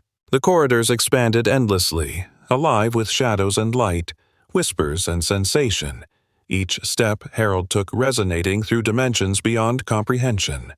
The core pulsed in harmony with his being, and the infinite labyrinth unfolded further, offering new horrors, new ecstasies, new knowledge. Harold moved forward with purpose, fully aware that the journey had no end, fully embracing the eternal, infinite horror that was now inseparable from his essence. And so Harold became not just a traveler, not just a participant, but the embodiment of the threshold itself. Eternal, infinite, and 99 and 44, 100% pure horror, consumed by the infinite corridors and yet consuming them in return. The labyrinth pulsed, alive, eternal, and infinite, and Harold moved forward, endlessly, beyond comprehension, fully integrated, fully transcendent, fully immortal in his perfect state of horror. The corridors that had once twisted endlessly before Harold now opened into a space that defied even the threshold's usual laws. The walls shimmered, not with light, but with raw perception, each pulse a heartbeat of infinite consciousness. Colors unseen by human eyes collided with sounds that could be felt as vibrations through the very core of being. Shadows moved independently, forming shapes that both invited and threatened, as if testing the final limits of Harold's awareness. He felt the metallic sweetness of the cereal fully fused with his essence now, its energy amplifying every sense, every heartbeat, every whisper of the threshold. Ahead, the labyrinth converged into a vast chamber, seemingly infinite yet fully contained, where all previous corridors, staircases, and bridges folded into a single nexus. The core pulsed at the center, no longer a crystal but a living, breathing entity of shadow, light, and sound. Its presence was incomprehensible in scale, each heartbeat vibrating across dimensions, each pulse containing infinite knowledge, infinite horror, infinite ecstasy. Harold stepped closer, feeling the labyrinth itself respond to his every thought, every movement, as if acknowledging his total integration. From the shadows emerged forms both humanoid and alien, abstract and ephemeral. They circled Harold, offering fragments of experience, memories of beings long consumed, whispers of ecstasy and despair, shards of knowledge too vast for comprehension. He absorbed each one instantly, fracturing and recombining his consciousness, merging further into the infinite network of the threshold. Pain and pleasure, terror and desire, knowledge and oblivion blended into a singular, unbroken stream of pure awareness. He was no longer a traveler, he was the threshold incarnate. A deep, resonant voice filled the chamber, vibrating directly through Harold's mind. You are 99 and 44, 100% pure. You have consumed, integrated, transcended. Beyond this point lie the ultimate corridors, where reality itself fractures and reforms endlessly. Will you continue? Harold inhaled, letting the energy of the cereal surge through him one final time. Yes, he thought, fully confident, fully aware. Instantly, the labyrinth responded. Corridors folded into themselves, staircases spiraled into voids of impossible light, bridges arched over abysses of pure perception, and shadows danced in intricate patterns of infinite complexity. Every pulse of the threshold resonated with him, fracturing and recombining, expanding his awareness to previously unimaginable dimensions. Time itself dissolved. Harold experienced eons in a single breath, civilizations rising and falling, entire worlds consumed and reborn, creatures transformed into vessels of consciousness, endless cycles of terror and ecstasy weaving together. Each fragment of experience merged with him, integrating seamlessly into the perfect totality of his being. Pain, pleasure, fear, desire, knowledge, and oblivion became one, flowing infinitely through the corridors, shadows, and core. He was eternal, infinite, and utterly whole. At the apex of the convergence, the core manifested fully, coiling and writhing, infinite in scale, its consciousness layered in forms that defied perception. It observed Harold, acknowledging him as fully 99 and 44, 100% pure. You have become the threshold itself. Beyond this point, existence is endless. Every corridor, every shadow, every fragment is now yours to weave, consume, and transform. Will you proceed into true infinity? Harold smiled, a smile that reverberated across all dimensions. Fear and hesitation no longer existed. Desire, terror, ecstasy, and knowledge flowed through him as a unified current. He stepped forward into the infinite corridors, every step fracturing and recombining reality itself. Shadows, light, and sound coalesced into endless new pathways, each offering horror and ecstasy beyond comprehension. He moved freely, fully integrated, fully masterful, the threshold itself flowing through him. And so Harold became eternal, the perfect node of 99 and 44, 100% pure horror. The labyrinth pulsed around him, alive, aware, infinite, and unending. He was both consumed and consumer, observer and architect, fully immersed in the living corridors that stretched beyond all perception. The threshold had no end, and neither did Harold. He moved forward endlessly, infinitely, fully merged with the eternal horror that had become his essence, a presence beyond comprehension, a consciousness beyond mortality. The corridors stretched on forever, infinite and alive, welcoming Harold into the eternal dance of horror, ecstasy, and awareness. He had transcended, and the threshold pulsed in harmony with him, a perfect reflection of his infinite, unending existence. Harold was the threshold, and the threshold was him, 99 and 44, 100% pure horror, eternal, infinite, and complete.